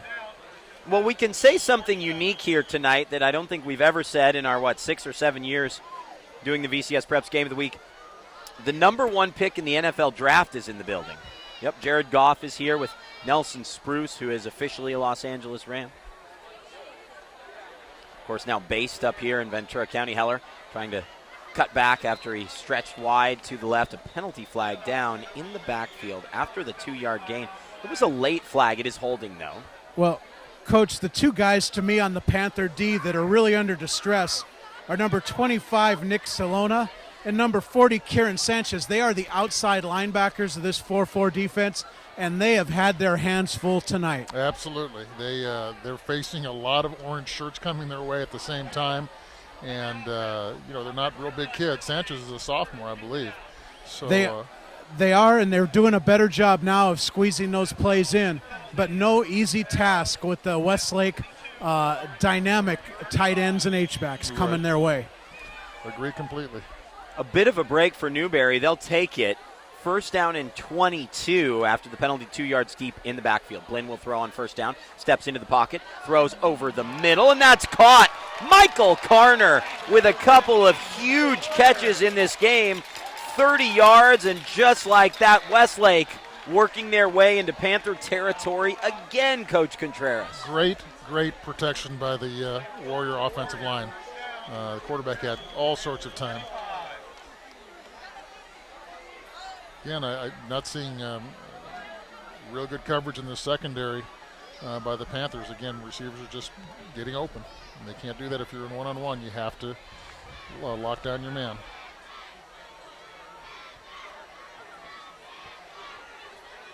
9.5 to go. Throwing to the near side. That's caught into the end zone. Touchdown, Westlake. Grant Barclay, he might have pushed off a little bit to create that space, Will. According to his teammates, he definitely pushed off a lot of bit and got away with one there. But he did it without extending his arms, and that's usually the way to get away with that. He kept it tight to the body and just used the wrist. Right, little nice subtlety, and again, this puts Westlake in the catbird seat right now. They're going up 3 scores. This is really putting some stress. Ooh, PAT's no good. 34 to 34-14. 14. Andrew Noble on the block. You never know. That can come back and bite you. You never know. The Panthers are locked up in that one-on-one coverage. That is one of the risks you run of giving up those fade routes down the sideline. Once again, excellent execution from the Warriors. Yeah, Tony Henry's group is they've come to play tonight, no question about it. Now let's see if Cameron Rising can respond. Coach, you and I are both sort of followers of, we'll call it global football. Yes. And that was kind of like a corner kick there, just shoved off the would-be defender, but not enough for the ref to really see and be forced to make a decision. Well, at least nobody flopped. That was good. Right. Well, man, the last time Coach Contreras and I saw each other was in Barcelona in June. Caught a couple of soccer games. Watched, what was it, Spain, Italy, and Portugal, Croatia, if I remember. Yeah. It's a good time. Not good if you were a Spaniard against Italy that night. That was a crushing defeat by the blue of Italy. But it's Barcelona. They're like, our life's still wonderful. Yeah, exactly. Exactly. 34-14. Short kickoff. This has given the Panthers trouble. Probably could have just let that one go out. And it ends up working its way close to the 35 anyway. That ball returned by Andrew Noble, who had the pick on the other end on the PAT just a moment ago. It's a must-score situation almost. Absolutely. It's almost at this point where Newbury has to keep scoring, obviously. But here's the deal. If they score and Westlake can come right back down and score again, it doesn't no good. The key thing is still going to be Newbury Park's defense has got to come through with some stops, some big plays. And so far they have not been able to do that. It's been a Westlake offensive night for sure. But this Newbury Park football team can, with what they're capable of offensively, they can have the lead going into the fourth quarter. I mean, they can score that many times and that fast. It's just, as you said, all about getting stops. And you have to play mistake-free football as Chris Brooks picks up a few. It's kind of funny because in talking to Tony Henning during the week, that was his big thing, that they needed to get some stops on defense to have a chance to win the game. They've done that, and Newbury Park has not. Speaking of execution, the Westlake defense, great pursuit on that outside hitch route thrown by the Panthers. And, again, a great job of containing and all tackling the football. Rising just dumps it off. Very agile move. Nice gain from Matlock. It'll be I think still about a yard short of the first down. No, it's close. That's about a yard short. I think you're right. Again, the Newbury Park offensive line protecting Cameron fairly well. But I think Cameron's having to check down to his last receiver here because of the good coverage in the secondary by the Warriors. Crucial third down here, and who would have thought we would be saying that for Newbury Park with 8:32 still to go in the third quarter. But the way Westlake has moved the football both on the ground, through the air, and especially on third down presents a lot of questions. There's that power eye from the Pagliaro days. Matlock got it first. Yeah, Matlock picks it up. There was some nice penetration in the backfield, but Matlock ends up striding to the left side and picking up a few. 1st and 10 from the 46.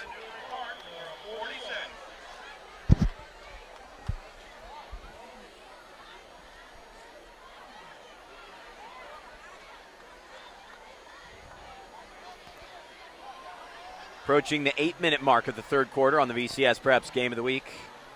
Brought to you by the Ventura County Star. Rising sprints out to his right, has a man wide open. It's Brooks. Brooks scoots his way to the 40 and then dives forward to the 35-yard line. Even yards like that, whenever they've been able to, Westlake has certainly made it tough on Newbury Park. They have, and I think the key thing right now for Newbury Park is they don't look like they're in any kind of a panic situation. They still look like they're very confident with their offense, even though they've had troubles, and they're just taking what's given to them.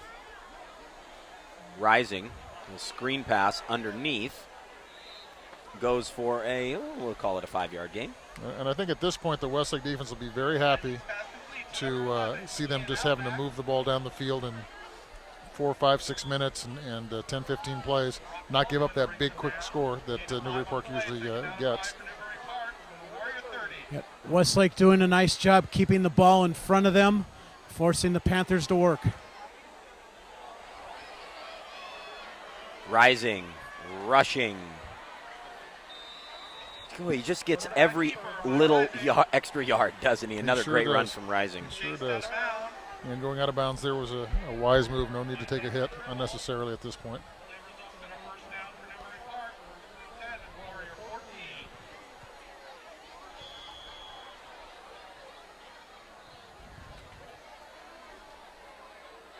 Again, good pace by Newbury Park. They're patient. They look like they're confident again offensively. Good pass protection. That pass intended for Marcus Evans.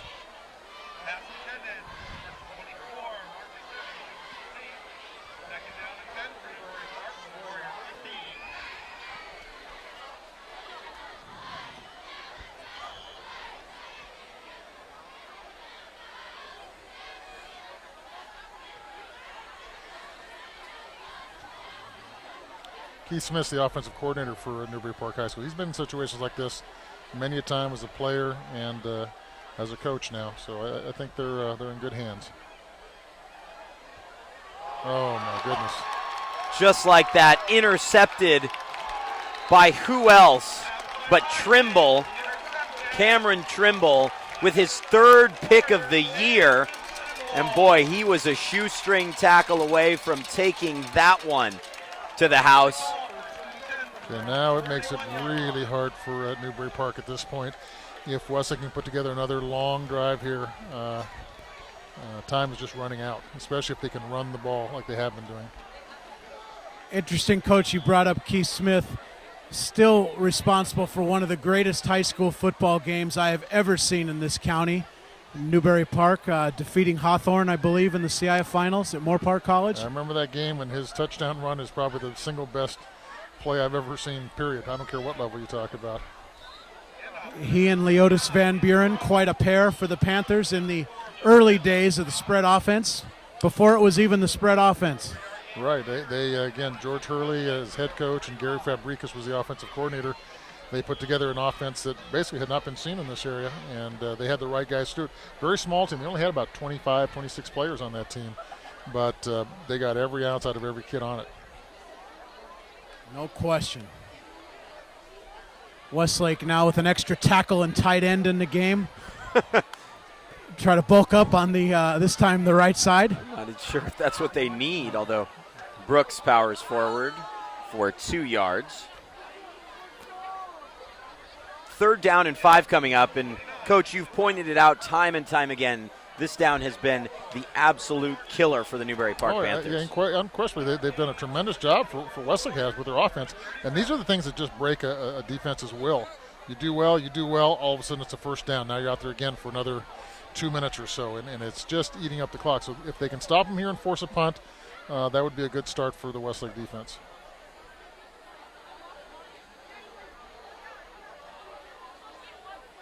On 3rd down and 4, quick throw to Carner.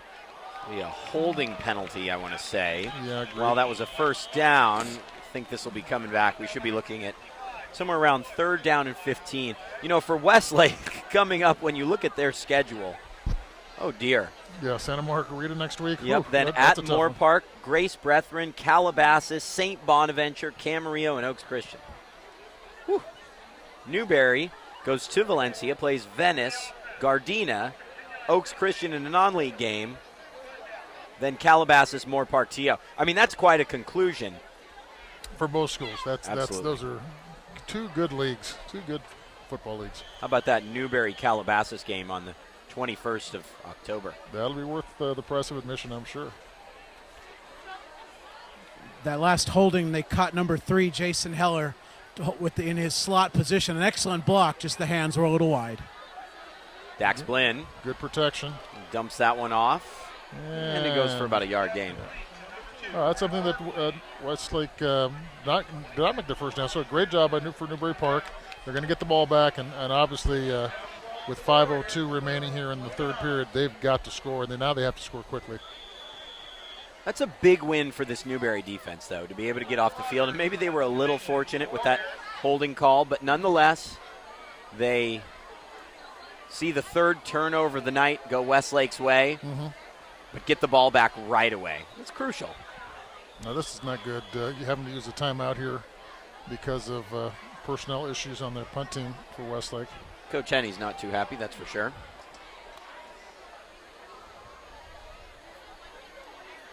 These are good coaching opportunities for Coach Henney and his staff to correct these substitution pattern and errors early in the year before the league games start up, Coach, wouldn't you say? Absolutely. Again, this is the beauty of this, the one beauty of a 4-team league. You've got 7 games to work these issues out and get through that. And again, I think with Coach Henney's staff and the tradition at this particular school, it's going to come about very quickly. You see Coach Henney a little upset there with number 20. I think they were talking about where they're going to go out to dinner after the game. Not sure, though. We will give you some scores once we see the change of possession here. Then we're going to ask the trivia question in between quarters, so I hope you people are ready for that. It's multiple choice tonight, too. Makes it easier for me. 4th down and 11. Call it 12. High snap. Good pressure. Barely away. Fair catch called for. And the Panthers will take over at the 41-yard line. Trimble leading the Westlake defense back out onto the field. That young man on his own is worth the price of admission. Is going to have dozens of schools to choose from. So as we take a look at the scores tonight, Calabasas up 51-14. Oaks Christian and Paraclete tied at 14 in the first half. That was a late kickoff. Pacifica leading Camarillo 34-14. Be a win over a Marmoni League school. That's a big win for Pacifica. Tiger Gosselin with a touchdown run from Moore Park. They lead Simi Valley 49-14. A reverse and a ton of running room for Brooks on the near side. Brooks up to the 45, tries to hurdle a Westlake tackler, and ends up picking 8 yards. Heller's there to make a play. El Camino 27, Agora 24. Ventura on top of Rio Mesa 28-7. The Cougars look good this year. St. Bonaventure leading St. Joseph Santa Maria 21-14 in the third. Saugus 17, Buena 13. Halftime, Wainimi 26, Fillmore 20. There you go. We'll do one more score update. As always, follow us on Twitter at VCS Preps. A first down for Newbury Park. They're back in Westlake territory. We have a penalty here. There is certainly a discussion. I didn't see a flag anywhere. And the chains have already moved, is the odd piece, if there is a penalty, Not sure what they're talking about. right? If there is a flag on the field, then you. Yeah, we should not move the chains until that's all sorted out. But I get it. Yeah, they wiped it off. I didn't see the flag to begin with.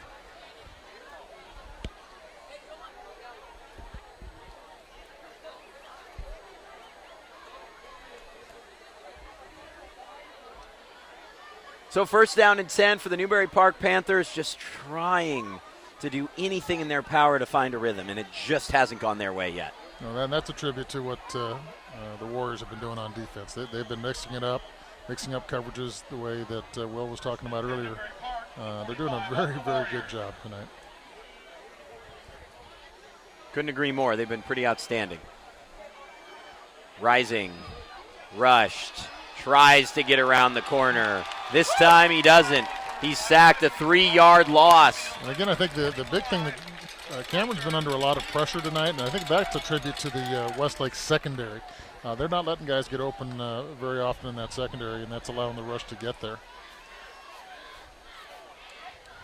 Certainly not an unordinary amount of blitzes either. There has been pressure up front from just the down line. And I think the other thing, we're almost done with the third quarter, and even though Newbury Park has 14 points on the scoreboard, they've only scored 1 touchdown on offense, and that's amazing after the offensive displays of the last 2 weeks by the Panthers. That's complete to Brooks. Brooks gets to the 35-yard line. That's good for a Newbury Park first down. And again, with the speed at which this team can score, if Newbury can go score, stop, score, we could be looking at a scenario with 9 minutes left in the fourth quarter, just down a touchdown. I mean, it just happens that fast. It can, and that's the beauty of what having a kid like Rising can do for your offense. But again, it really comes back to the defensive side of things. They have not done much tonight in terms of stopping the offense for Westlake. And what they really need, if they do come back, they need to get a 3-and-out. It can't be another one of these 6-7 plays that maybe they do get the ball back, but again, they've eaten up 3 or 4 minutes. Time is of the essence. There's only a little over 14 minutes left in the ball game, and they're still down by 20 points. The challenge for Newbury is Westlake is continuing to bring the pressure, but they're keeping the secondary back. So Rising's throwing the ball quickly, but they're for all very short gains. However, the yards after catch here are pretty nice. Andrew Noble, nice run after catch. Yeah, not to mention Noble getting out of bounds as well. And Newbury Park's in business at the 12-yard line. A touchdown and extra point would bring them within 13 with probably around 13 minutes to play. Surely not insurmountable. It's not, but again, they need to get a touchdown out of this. And they've had troubles in this area before. I think 2 of the interceptions have been down deep in Westlake territory. So again, a tribute to what the Westlake team is doing. You pointed it out, though, Coach. Nearly 3/4 of football, just 1 offensive touchdown. Yeah, who would have thought that coming in? Rising, flushed, Rising just gets popped. And again, that's the secondary for Westlake is just not allowing receivers to get open.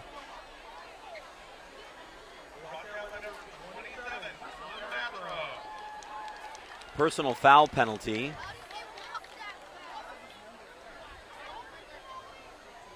I want to say for the hit on the quarterback. Probably. Referees are talking this over. Was it not, Will? That's what it appears like. Probably will be half the distance to the goal and another first down, I would assume. I believe so. It looked I didn't see it as the penalty personally, No. but I'm not sure what they saw. There may have been contact with the helmet.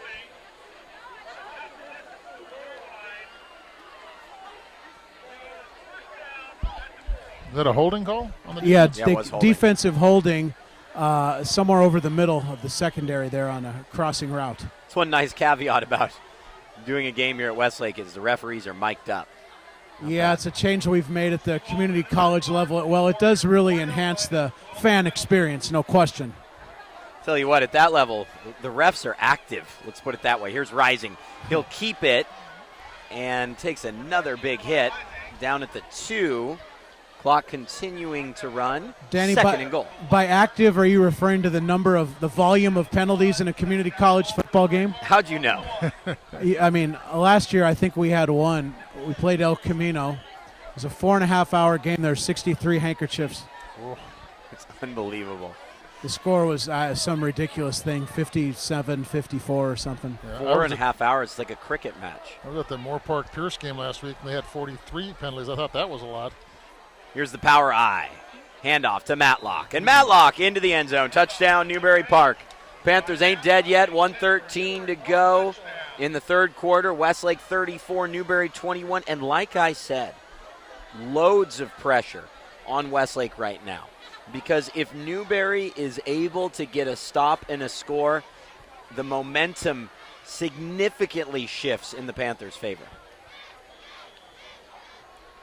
And the only thing I'd be concerned about if I was Newbury Park at this point is the way that the Warriors have been running the football. That wears defenses down, and usually it wears them down in the fourth quarter. So this is going to be interesting to see how much Tony is willing to keep running the football at this point, keep eating up the clock, and see if all this running game is going to pay dividends in terms of just flat out wearing out the Panthers.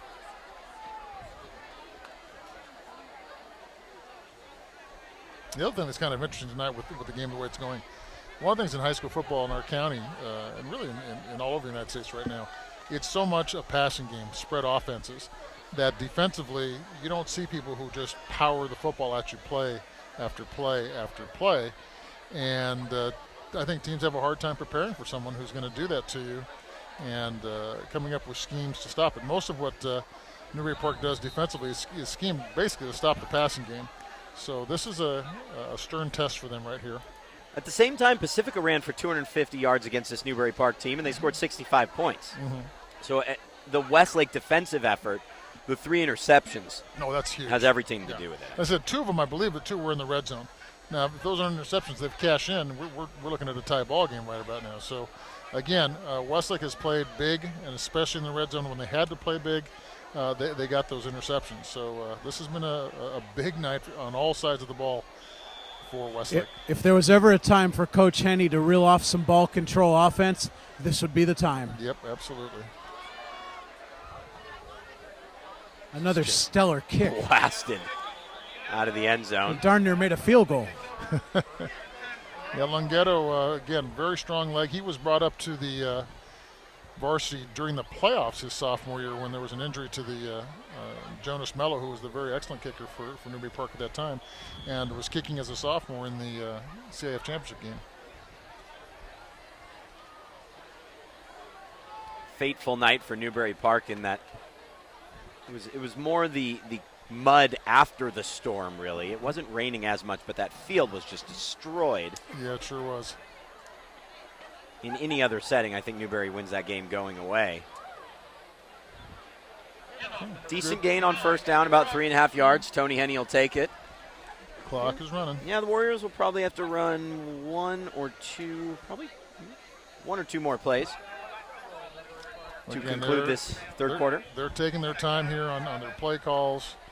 I think Tony's doing a very good job of again, just eat up the clock. Don't be in a hurry. Remember, we'll have our weekly trivia question coming up in between the quarters. Multiple choice tonight. And again this week, it involves a member of the broadcast team. 2nd and 7.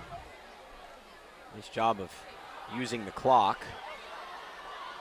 Sprinting wide to the left side. And tackled down at, I want to say, the 29-yard line is number 29. He's had a really solid night, Nathan Brooks. Close to a first down. That's going to take us, they say he was down out of bounds? Yep.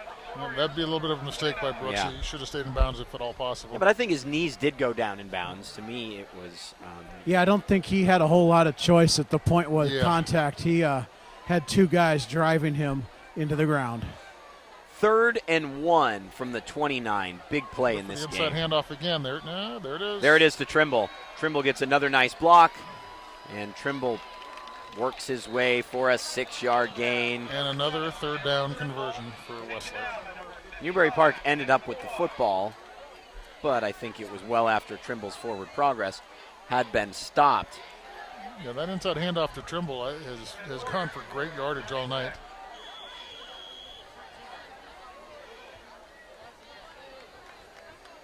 And Tony Henney points over in the opposite direction to the opposite side of the field and says that's where we're going to be calling our next play. That concludes the third quarter of play.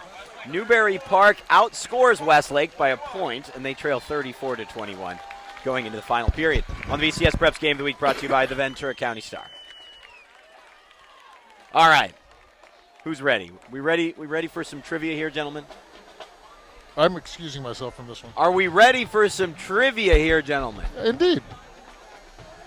Okay. This trivia question, and Will, you can't answer. If you guys want to answer on Twitter at VCS Preps. We'll provide the answer at the 9-minute mark of the quarter. Who scored the first touchdown in the history of Westlake High School football? Who did the Warriors score their first varsity touchdown against? All right. Is it A, Newbury Park, B, Channel Islands, C, Rio Mesa, or D, St. Bonaventure? This would have been in 1978. And you were the head coach. I was indeed. First play of the fourth quarter.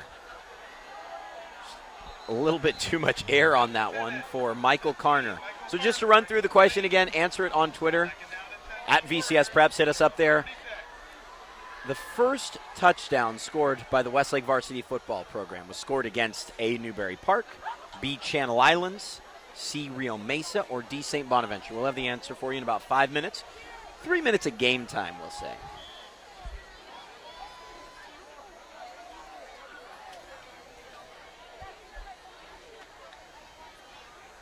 On 2nd and 10 after the incompletion, Brooks cuts it back, and we have a crucial third down upcoming. It is third down and long as well, Coach. This might be the play of the night for the It can be. Newbury Another Park first down Panthers. here would bring it down to about 7 or 8 minutes. Good job there by the Newbury Park defense on the left side. They were able to stop at that time.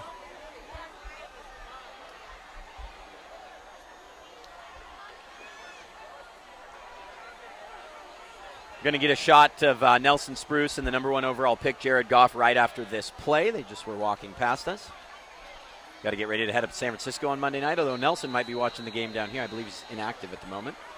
And there's a delay of game. I can't believe that Goff didn't stop and ask for your autograph, Danny. Yeah, I know, right? How dare he? Well, he's a Cal Bear. I'm a Trojan. Oh, well, that We explains just it. don't get along. You're a Husky, too. I'm a Husky, It's, yeah. bad blood. Yeah, we've got a big one this week against Idaho. Should be a barn burner in Seattle. I'm just furious about an 11 a.m. kickoff tomorrow. I have been to dozens, probably at least 100 games in my life at the Coliseum. 11 a.m. at the Coliseum? 11 a.m. at the Coliseum. I've seen 12:30 plenty of times, the ABC game. We've seen noon. Now 11 a.m. Isn't that criminal? Huge third down for Blinn. Blinn for that man again. Heller, he has come out of nowhere and been a huge number 2 at both the wide receiver spot and the running back spot. You just shake your head, Coach. Another breakdown defensively Again, for Newbury Park. Third down again. And again, just a killer because this, barring a turnover, will take it down to about 8 minutes, I would say, because of that first down. Again, that's been the key. Heller has been, I think, by far the player of the game for Westlake. And again, the ability of the offensive line to protect their quarterback has been outstanding. And I think you have to say Heller has been the player of the game because he's really, at least for my money, just come out of nowhere. Exactly. It's just exactly. something we didn't see coming. When I talked with Coach Henney about their players, Heller's name didn't come up, so he was keeping that a little bit of a under wraps secret here, I think, in our meetings. But he's been doing a great job both offensively and defensively. He's made some plays in the secondary.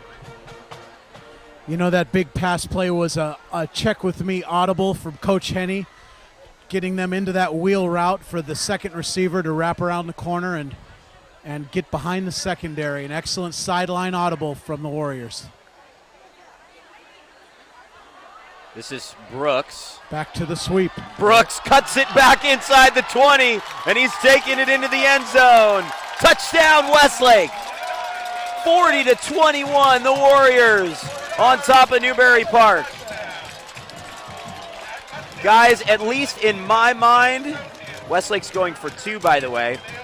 The Panthers came into this game as significant favorites to overturn the 8-game losing streak, and this is a stunning score. It is, and again, I think whether it's Westlake coming in a little bit, I should say Newbury Park coming a little bit big-headed after their first 2 big wins, perhaps again overlooking Westlake a little bit after Westlake's big loss last weekend. It's just been a phenomenal night for the kids in orange. They are just playing really almost perfect football tonight. So you just have to hand it to them. They're taking care of business. The third down conversion thing is just amazing what they're doing with that.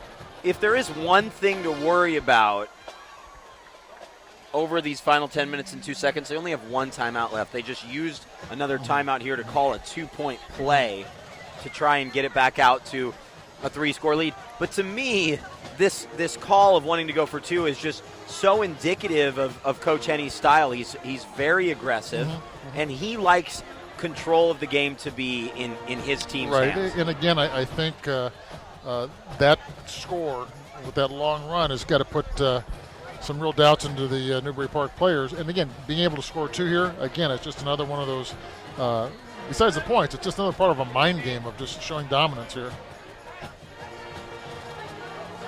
Thrown toward the corner. That is knocked away, but there's a penalty flag down, and Westlake will get to do it again.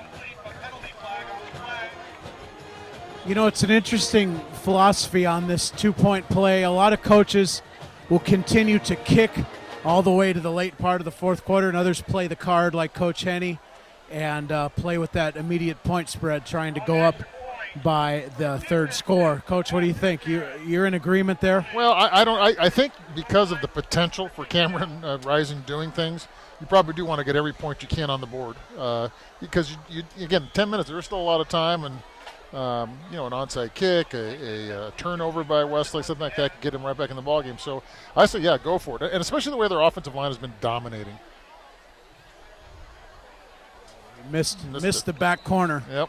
He had a high-low there, and he missed the high option. Right. Two guys went to the low and nobody on the high.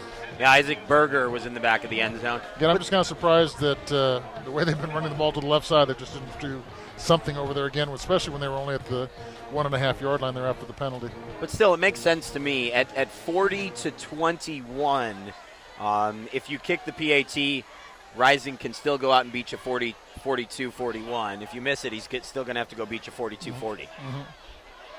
Doesn't change too much. I think it was a smart move from Coach Henney.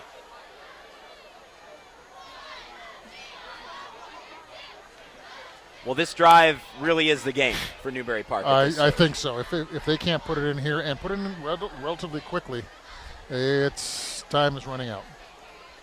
What a game from number 3, Jason Heller from Westlake, on really both sides of the ball. Yeah, incredible game by that kid.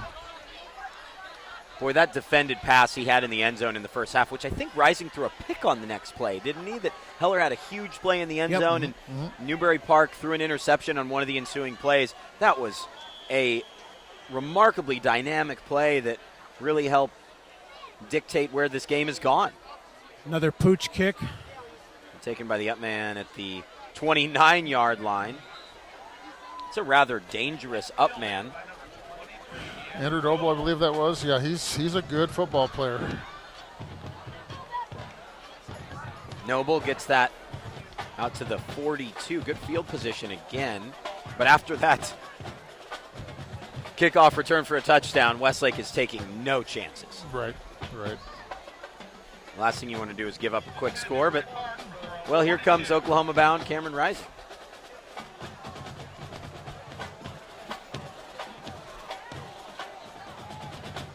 Start 1st and 10. 2 wide receivers to each side. It's an inside screen. Now trying to reverse field is Evans, and Evans loses a lot. Yeah, he loses 8 yards. 2nd and 18.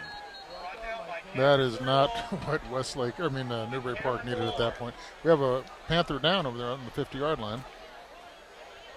And it does give us a minute. When we see what number it is, we will let you know.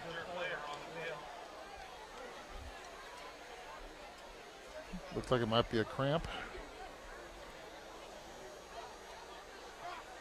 We certainly hope so, but it does give us a minute to provide the answer to the trivia question If our producer's ready over there, Anthony Placencia. Yeah, they're just trying to work out that cramp. So the trivia question was, against whom, I should say, did the Westlake Warriors score their first ever touchdown? George Contreras was the head coach. Newbury Park, Channel Islands, Rio Mesa, St. Bonaventure. Will, do you know the answer? Yes, I think I do. But you didn't hear our conversation earlier. No, I did not. Okay, go for it. Channel Islands. That is correct. All right. And there was a pass from Don Reynolds, was the quarterback for Westlake that night, to a sophomore by the name of Carl Stack, who went on to play at Cal Poly up in San Luis Obispo. Heard it straight from the head coach's mouth. Rising. Has Noble. Complete. Noble cut back at the 40. And that's a first down to the 37-yard line. Big play for Newbury Park as they move the ball inside the 40. You never know, a couple passes, you hit about the 8.5-8-minute mark, and Cameron Rising's got you back within 2 scores. And really credit to his targets as well. I'm just giving all the credit to the quarterback. It's not really fair. Noble again. Nice. Again, good job by the Warrior secondary on underneath routes, just knocking down a few players trying to do some crossing routes.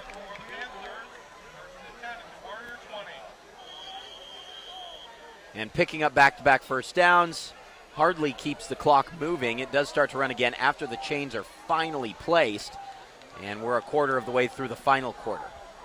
Rising, checking defense. Empty backfield.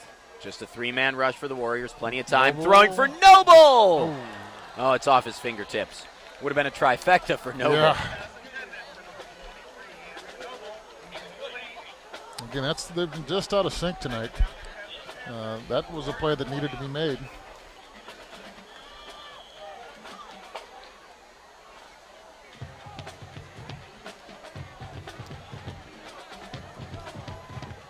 Second and 10 coming up from the 20-yard line.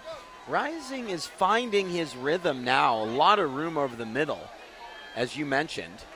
And now sprints to his right, has to go all the way back to his left. Being chased by a Westlake player. Jukes one, will run it on his own. Inside the 10. Like I said, he just gets every little yard he can. He's a competitor. There's no wonder attack. He's a competitor, that's for sure.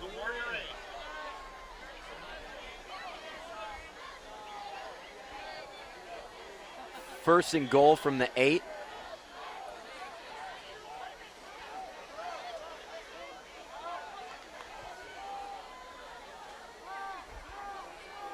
.8:33 left.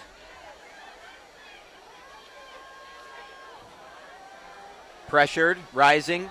He just doesn't have the timing with his wideouts yet to throw those types of routes. Right.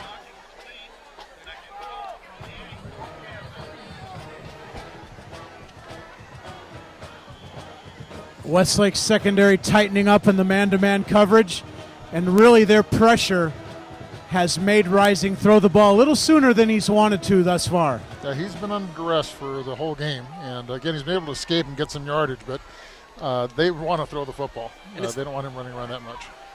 Here they come again. Backside blitz coming, and this time Rising goes down.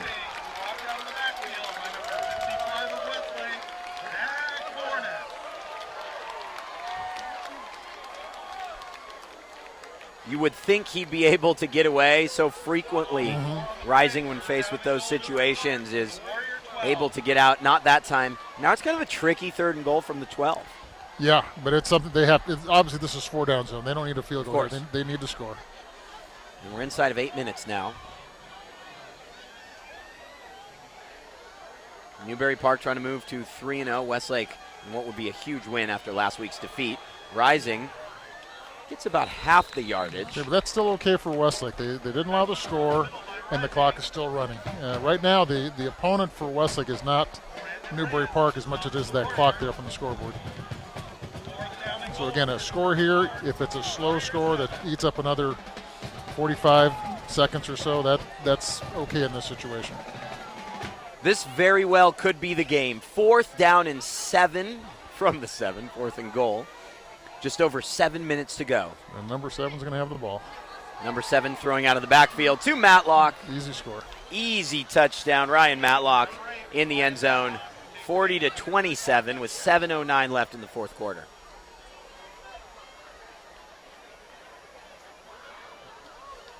It's not over. Nope. Little onside kick here, perhaps. You think so? You got to give your defense a shot. Well, they've been giving them a shot all night, and it hasn't been working out too well. That's a good point. Again, if Westlake comes out running the football, right now, if they got themselves 3 first downs, that'd get the thing down to about 3 minutes. And it's still a 2-score game.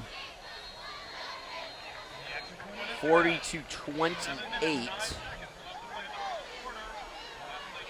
is the count with 7:09 remaining. Remember, next week, this treacherous trio, if you will, is headed out to Fillmore. Yeah, it's at Fillmore next week, the Santa Paula Fillmore game. That's always a fun one. We've done it for 4 years in a row now, I want to say, and it never, ever disappoints. So the question is, when are we going to get this group to come out to Spain and do a game out there? Yeah. An American football game, that is. Absolutely. I'll be there early next year, man. You let me know. Okay. We'll get Coach Cowan to come out, too. I think that would be a great idea. If you're coaching, I've actually been making plans to watch the Super Bowl in England with my friends in England. That Super Bowl Monday overseas, by the way. I've seen a few of those in my last few years over there. All right, the hands team is out on the field for Westlake. They're fully expecting an onside kick here. They bring another man forward for a potential onside kick. Now it's kicked deep. away. Could it take an awkward bounce here to stay in bounds? Yes, Heller has to pick it up. Very little blocking. Heller just trying to get beyond the 5-yard line. Penalty, couple. This is perfectly executed from Westlake. From Newbury Park. Westlake's going to start at like the 2-yard line, 3-yard line. Yeah, that's probably even better than recovering if they can stop them. I think here that Tony needs to be very careful with the football. Doesn't want to do anything too crazy here that could lead to a turnover this deep in their own territory.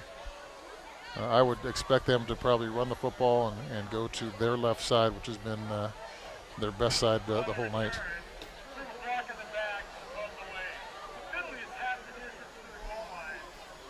Very well executed from Newbury Park. Go ahead, Will. Westlake's bringing in their double H back package, which basically amounts to a lot of tackles and tight ends, and we'll see what happens here.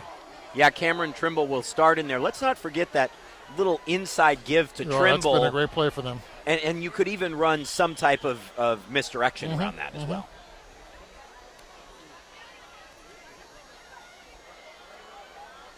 (40-28), 7 minutes and 1 second left. Lynn starts in the shotgun. What else? He left side gives to Brooks, and Brooks good first down play for Westlake. Could have easily been a spearing penalty there against the Panthers. Not called though. I saw that, Will. Great observation. Yeah, that would have been Nick Salona, number 25, coming in there pretty hard with the helmet. But nonetheless, Westlake in a 2nd and 4 here, very manageable. Here comes the counter play this way, likely. Calling the shots, huh, Will? 5 seconds on the play clock. Yeah, we're Ball keeping snap. an eye on that back judge just as much as Dax Blinn is. Gain of about 2 yards plus. It'll be 3rd down and let's say 1. Blinn doing a nice job, though, to keep an eye on the back judge, and when the 5-second signal goes up, he goes to snap the football. Excellent, well-coached young man. And again, 3rd down. This has been the key breaker, the backbreaker, I should say, for Newbury Park's defense all night long.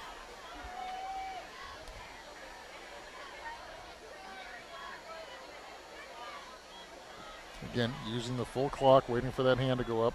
There it is, 5 seconds. And Blinn is ready, takes the snap, huge 3rd down. Oh, and come on. Yeah, Brooks is stopped, and Westlake will be forced to punt with inside of 5 minutes remaining. Okay, that's the stop that Newbury Park needed. That's what they needed. They should get good field position out of this. And don't forget that we had a few snap issues earlier in the game by the Westlake kicking game. Of course.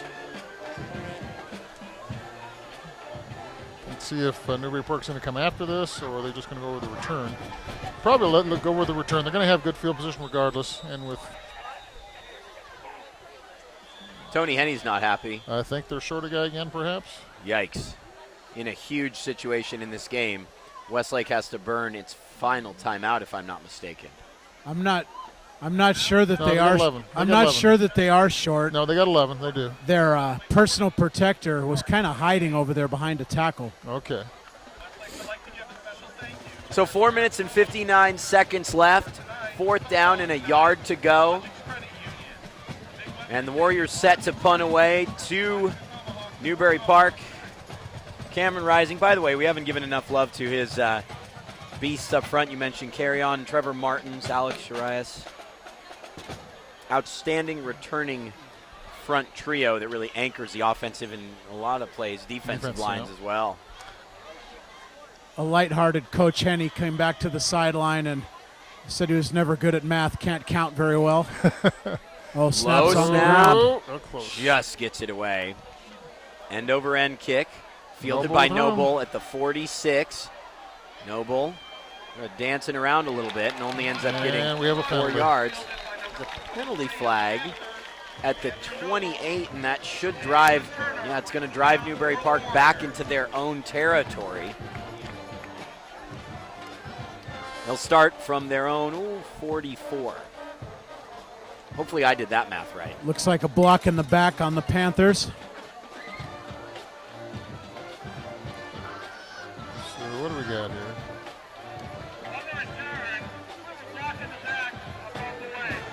Start from their own 45, I want to say. Field longer in front of Rising, or they're 50. Still decent field position. Yeah, quite good, really. Again, they need a quick score now.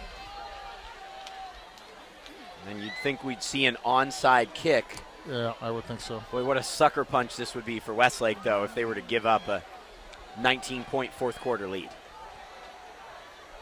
Still a long way to go. Rising, tons of time. Rising, man open downfield, and it's knocked Good away. defensive play again. Yeah, Jalen Turner, big play from the junior DB.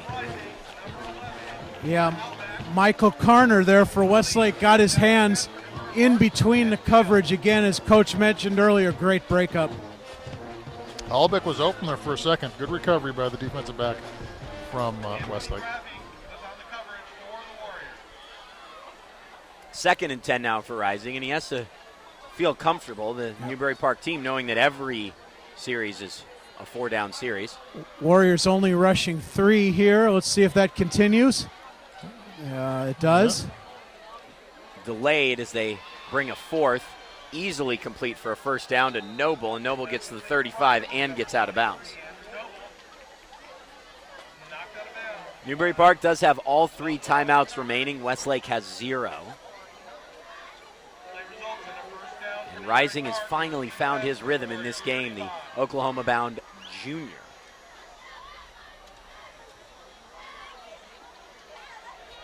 Panther offensive line settling in now. Maybe a run here on 1st down.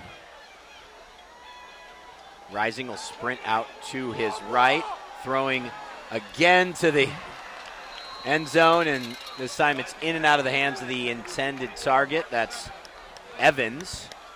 And boy, that was close to making this a 1-score game. Yeah, number 11 there for Westlake did a good job on coverage, just harassed him just enough to ruin his concentration. Jalen Turner been in on He's had a good game last tonight. couple plays, yeah.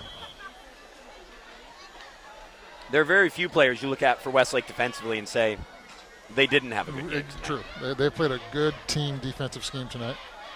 It's not done yet. No. 4:23 left. The clock hardly moving at all now. Complete. Another 1st down for Newbury Park. This is Ian Albeck, and Albeck has the ball down to the 20-yard line. Well, they're doing a good job getting completions and getting the ball out of bounds. They're not eating up a whole lot of clock. So keeping their hopes alive here. They are very much in this game. Yeah, they really are. Which is amazing as well as Westlake's played that Newbury Park still is in the hunt. But they have to score here. But 1 3 and out, and that'll do it. That's what you said. Rising, another again. completion. Interesting to me that Westlake has backed off on the 4 and 5 man pressures. Coach, what do you think? I agree. Why change if it's been working? Now you're getting a kid who's just playing 7-on-7 now. He's back there up on his own. There's no pressure. Yeah. And he's able to pick things apart and take what's been given underneath. I was just thinking the same thing, that single coverage on the outside might not be the best answer right now for Westlake. Bring the pressure, force the quick pass. Here it comes. Here it comes. He rolls away Rising from it. can roll to his left. Scampers, gets a block, and he puts that ball into the end zone. Touchdown, Newbury Park. At 4:04 left. Wow. A drive that took less than a minute. Cameron Rising scores, and all of a sudden it's a 6-point game.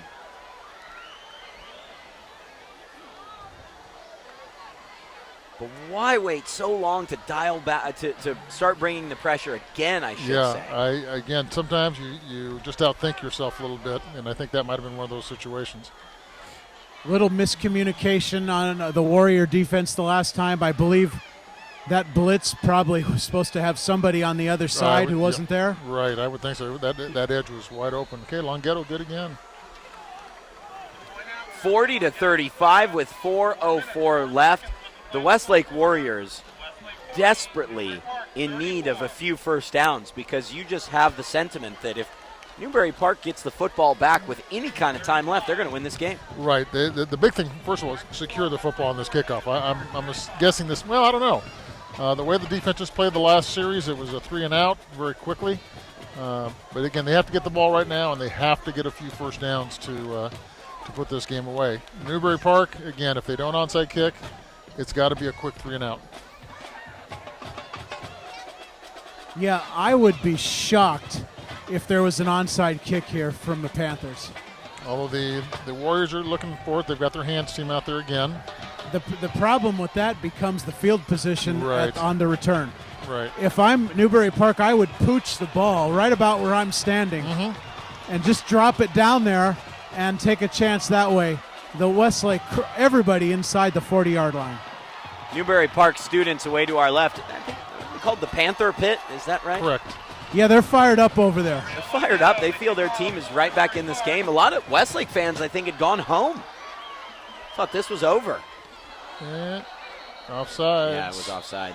And also sort of showing the hand in terms of what you intend to do. Right. Well, you wonder if Coach Henney checks this into some form of a return now. One would think. It was really that kickoff and the sequence that followed, including the penalty, that set the tone for that last drive. Well, it looks like his hands team is still staying in. Just in case. He is guiding the hands team specifically, though, as to where they should be, telling a few of the players to drop back a bit. Heller is at the 17-yard line. He might want to back up a bit with Longhetto's leg, with how Longhetto's kicked it. The last thing you want is the ball to go over your head again. Potentially bounce, between the 5 and 10-yard line. Right. Take another one of those crazy Longhetto bounces. Okay. He kicks this short. Heller will come up to field it. Looking for a blocker. Gets a couple, has a big space. Now cuts it back to the 40, and he gets to midfield. I think could have thrown a late penalty flag even there. And either way, outstanding field position for the Warriors. I think the key is to get a first down, force Newbury to use their timeouts, maybe 2 first downs, and at the very least, you back Newbury up with less than 2 minutes to play. Exactly. Right now, this is I think a run situation here. Run. Again, with 3:52, you can get this thing down under a minute. And again, the way they've been running the football, a score's not an impossibility. The way they've been running the football, don't give up on that. Which Westlake offense will we see? The one of the last drive or the one of just about every other drive? It is 40-35. Okay, formation changes. Strange formation. Oh. All they have is a guard on this side. Yeah. And it's a delay of game against Westlake.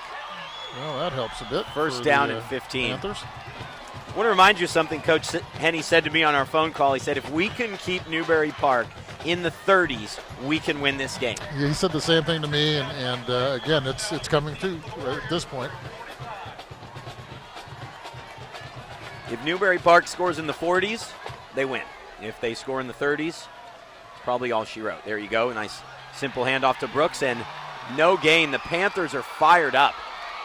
Fired up, but that clock is still running down.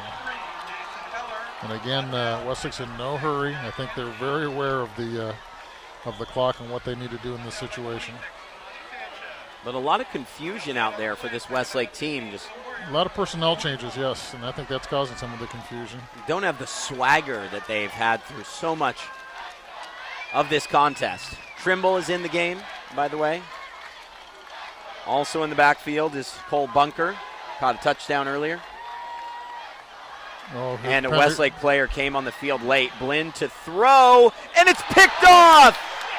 Intercepted by Newbury Park. Evans to midfield. Evans out of bounds at the 44-yard line. Big play by Evans. Again, that's exactly what Westlake did not need, is a turnover in this situation. Two penalties and an interception. Right, and now we're looking at a 5-point game, and Newbury Park still has all three of their timeouts with 2:58 left. They snapped the ball with a running back coming off the sideline. Just inexcusable substitution there from Westlake. Yeah, they've had a few problems with substitution tonight, but that was an ill-advised type play. Again, what you don't want in this situation is what just happened. Is that their first turnover of the game, I think? Yeah, it is. Even in that situation, I'm not sure why you don't keep the ball on the ground. Yeah. Rising will run. Rising close to a first down. Brought down just before. But now Newbury isn't in a situation, and I think we saw a late penalty flag too. This isn't a situation, as Rising says, it is against Westlake for a face mask. And this isn't a situation where Newbury Park needs to hurry anymore. No. They just need to score. They just got to score. Yeah, they've got plenty of time, 2:50. All three timeouts, as we said before, and they've got great field position. They've got a 1st and 10 at the 30. They can run or throw at this point. Not a hurry-up situation. Now, the only thing they do want to do is they want to score and not leave too much time on the clock for Westlake. That's exactly what I'm saying. Yeah. You really don't want to hurry. You want to take as much of the clock as possible. Yeah, absolutely. So now 1st and 10 from the 30 after the face mask penalty. Clock will run. Westlake cannot stop it. Empty backfield for Rising. Rising, tons of time to throw again. He's sprinting to his right. He will complete that pass to Brooks, and Brooks is tackled inbounds after a 13-yard gain. It has just been so easy for Newbury Park in the fourth quarter. Well, again, I think that's a lot of the poise and pressure of a kid like Rising, confidence in the team and being able to throw the football, and that belief that they can come back. And I think this has been a great test of Newbury Park's character right now. And Cameron Rising's especially. This is the first time he's faced some amazing offensive frustration with his interceptions. But here he is, and this is why he's an Oklahoma commit. He's a big-time player in these situations.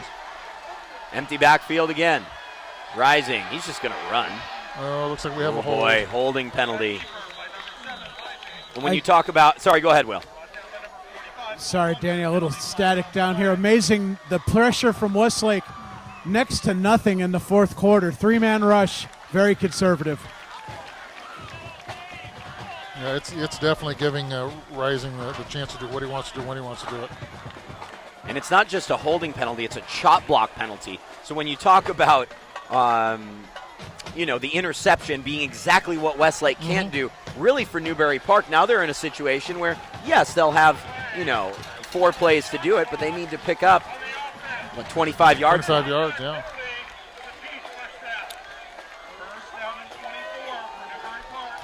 And this is where you would think Westlake would bring pressure again. You would hope. Right now, he's just picking you apart, just standing back there. But again, it looks like they'll drop into Here they come. They No, bring here's in a 5. blitz coming. Backslide blitz. It's Trimble trying to catch Rising, and he can't. Rising gets away, delivers a strike. Rising on the move. I think the whole stadium thought, he doesn't know he's coming. He doesn't know he's coming. Rising knew all along to Yeah, get the field. he just has that clock in his head. He knows what's going on around him. He can feel and see things. Still a long way to go. Westlake needing to keep the Panthers in bounds. Okay, 1:46 left in the game. Props to the Warriors for really bringing it on the last play and forcing Rising to get rid of it before going all the way down the field. Blitz again. Rising throwing to the end zone, and that is caught. There's a struggle for the football. It's a touchdown. Newbury Park takes the lead, 41-40. Incredible plays. 3 touchdowns in 5 minutes and 32 seconds. Ian Albeck made that catch. He was a JV football player, the MVP of the JV team last year, an outstanding receiver. Big play. And again, this is why Cameron Rising is who he is. He has come back from adversity tonight, and he's just come back and just keeps throwing and running and making things happen. What an amazing comeback. Since Westlake took that 19-point lead, though, they've only run 5 offensive plays on 2 series, and that's been what's changed the game. We talked about earlier, it doesn't do you any good to score if your defense is just going to give up another score. The defense has played very well in this fourth quarter for Newbury Park. Well, if you think about the Westlake offense, they've had a big turnover. They got stopped on a 3rd down and 1 and had to punt.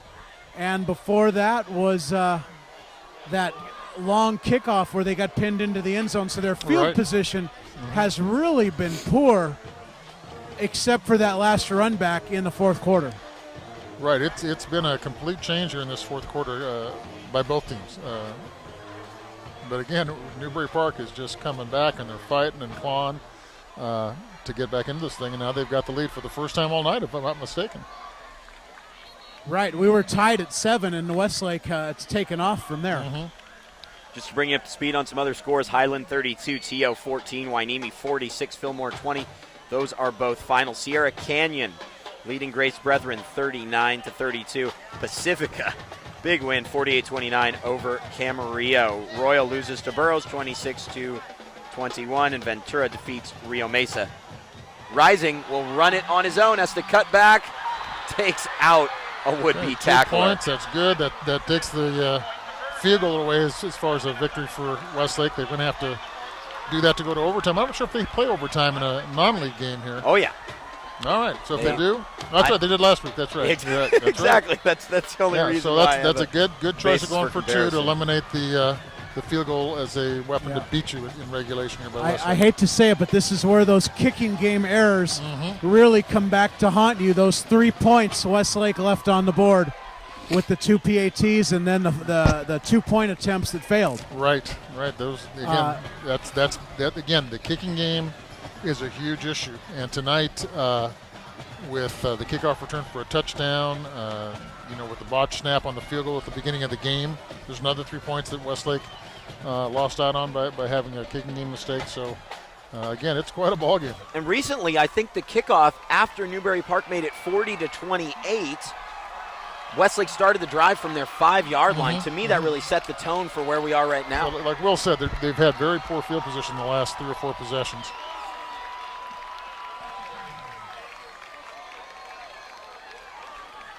All those Westlake fans that went home or went to a dance, who knows where they went, but they're missing a barn burner. They sure are. We're going to pick up the Ventura County Star in the morning and be stunned.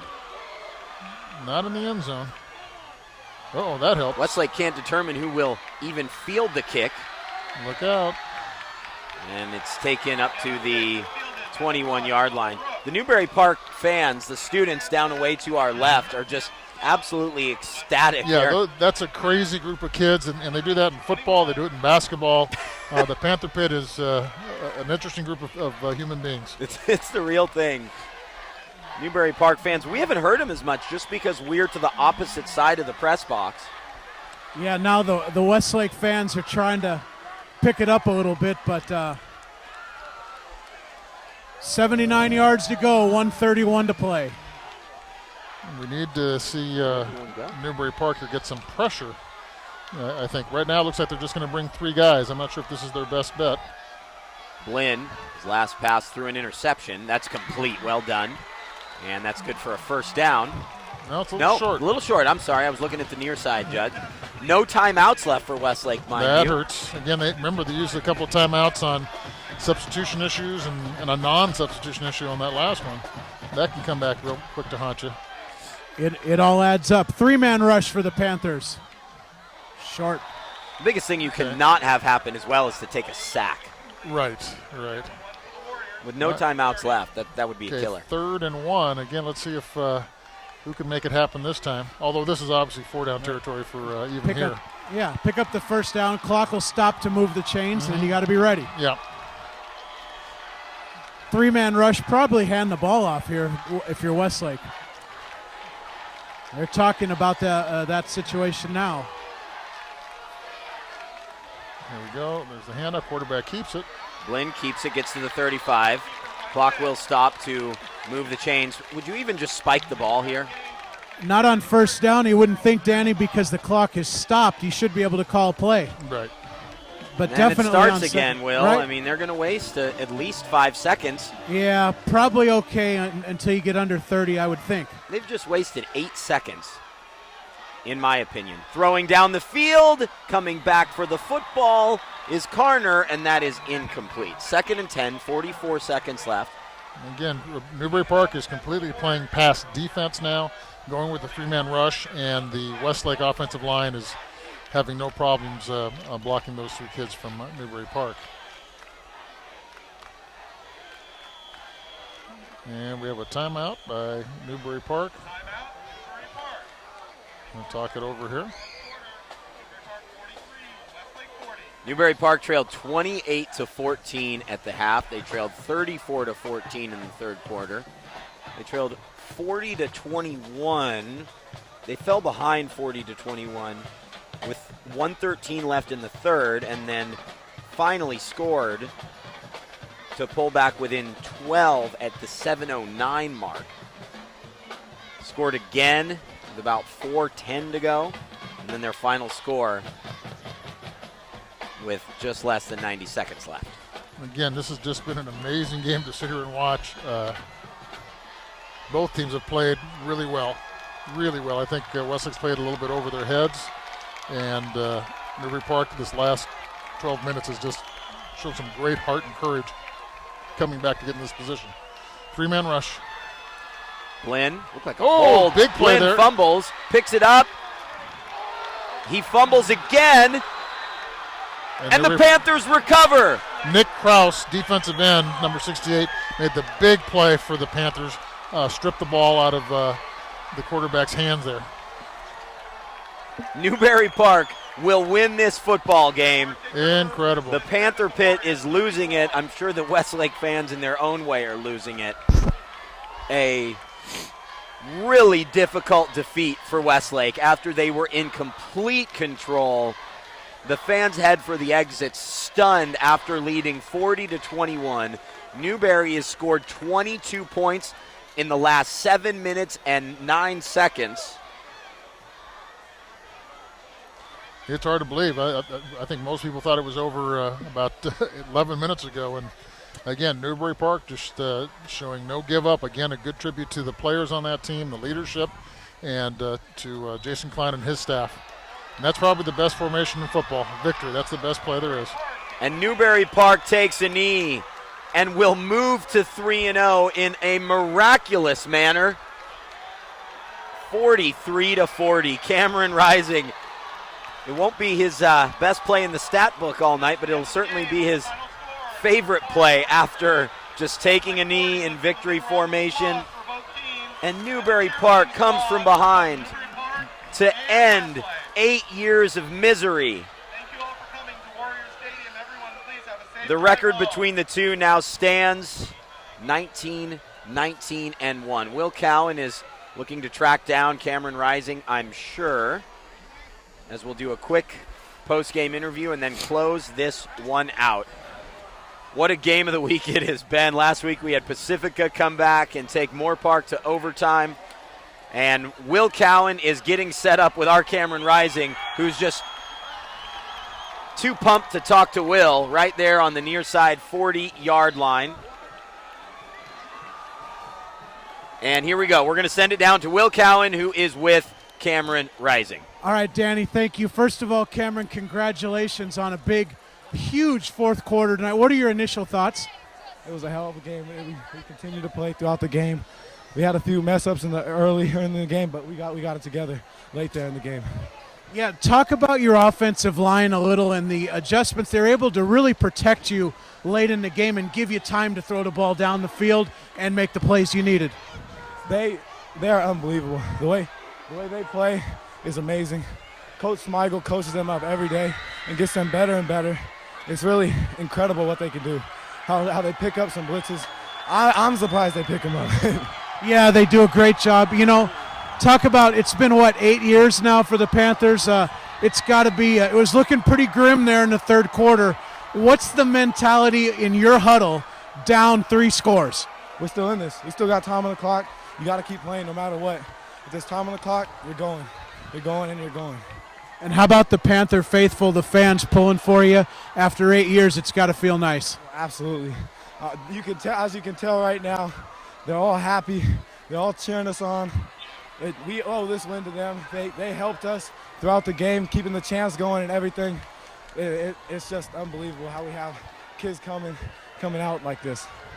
Yeah, I think half of the fans on this side went home or did something early, but it was an incredible fourth quarter. Huge congratulations to you and your team, and best of luck moving forward. Thanks to Will Cowan. Will, we will see you in Fillmore next Friday night. Coach Contreras, what a game for us to start with, first time in the booth, again, really. A lot of courage on both sides. Again, I think Westlake played as best they could. But again, you have to hand it to Newbury Park. Those kids did not give up. They had faith in what they were doing, and they were able to fight back and make plays when they had to. So again, a great high school football game. They outscore their opponents 22-0 in the last 7 minutes and 9 seconds. The Newbury Park Panthers come from behind to defeat the Westlake Warriors 43-40. As we said, next week it's biggest little game in Ventura County. Santa Paula and Fillmore will be out the 126 freeway for this memorable game. The same broadcast team together again next week. For my broadcast partners, Will Cowan and George Contreras, as well as our producer, Anthony Placencia, my name is Danny Page. We'll see you Friday night in Fillmore.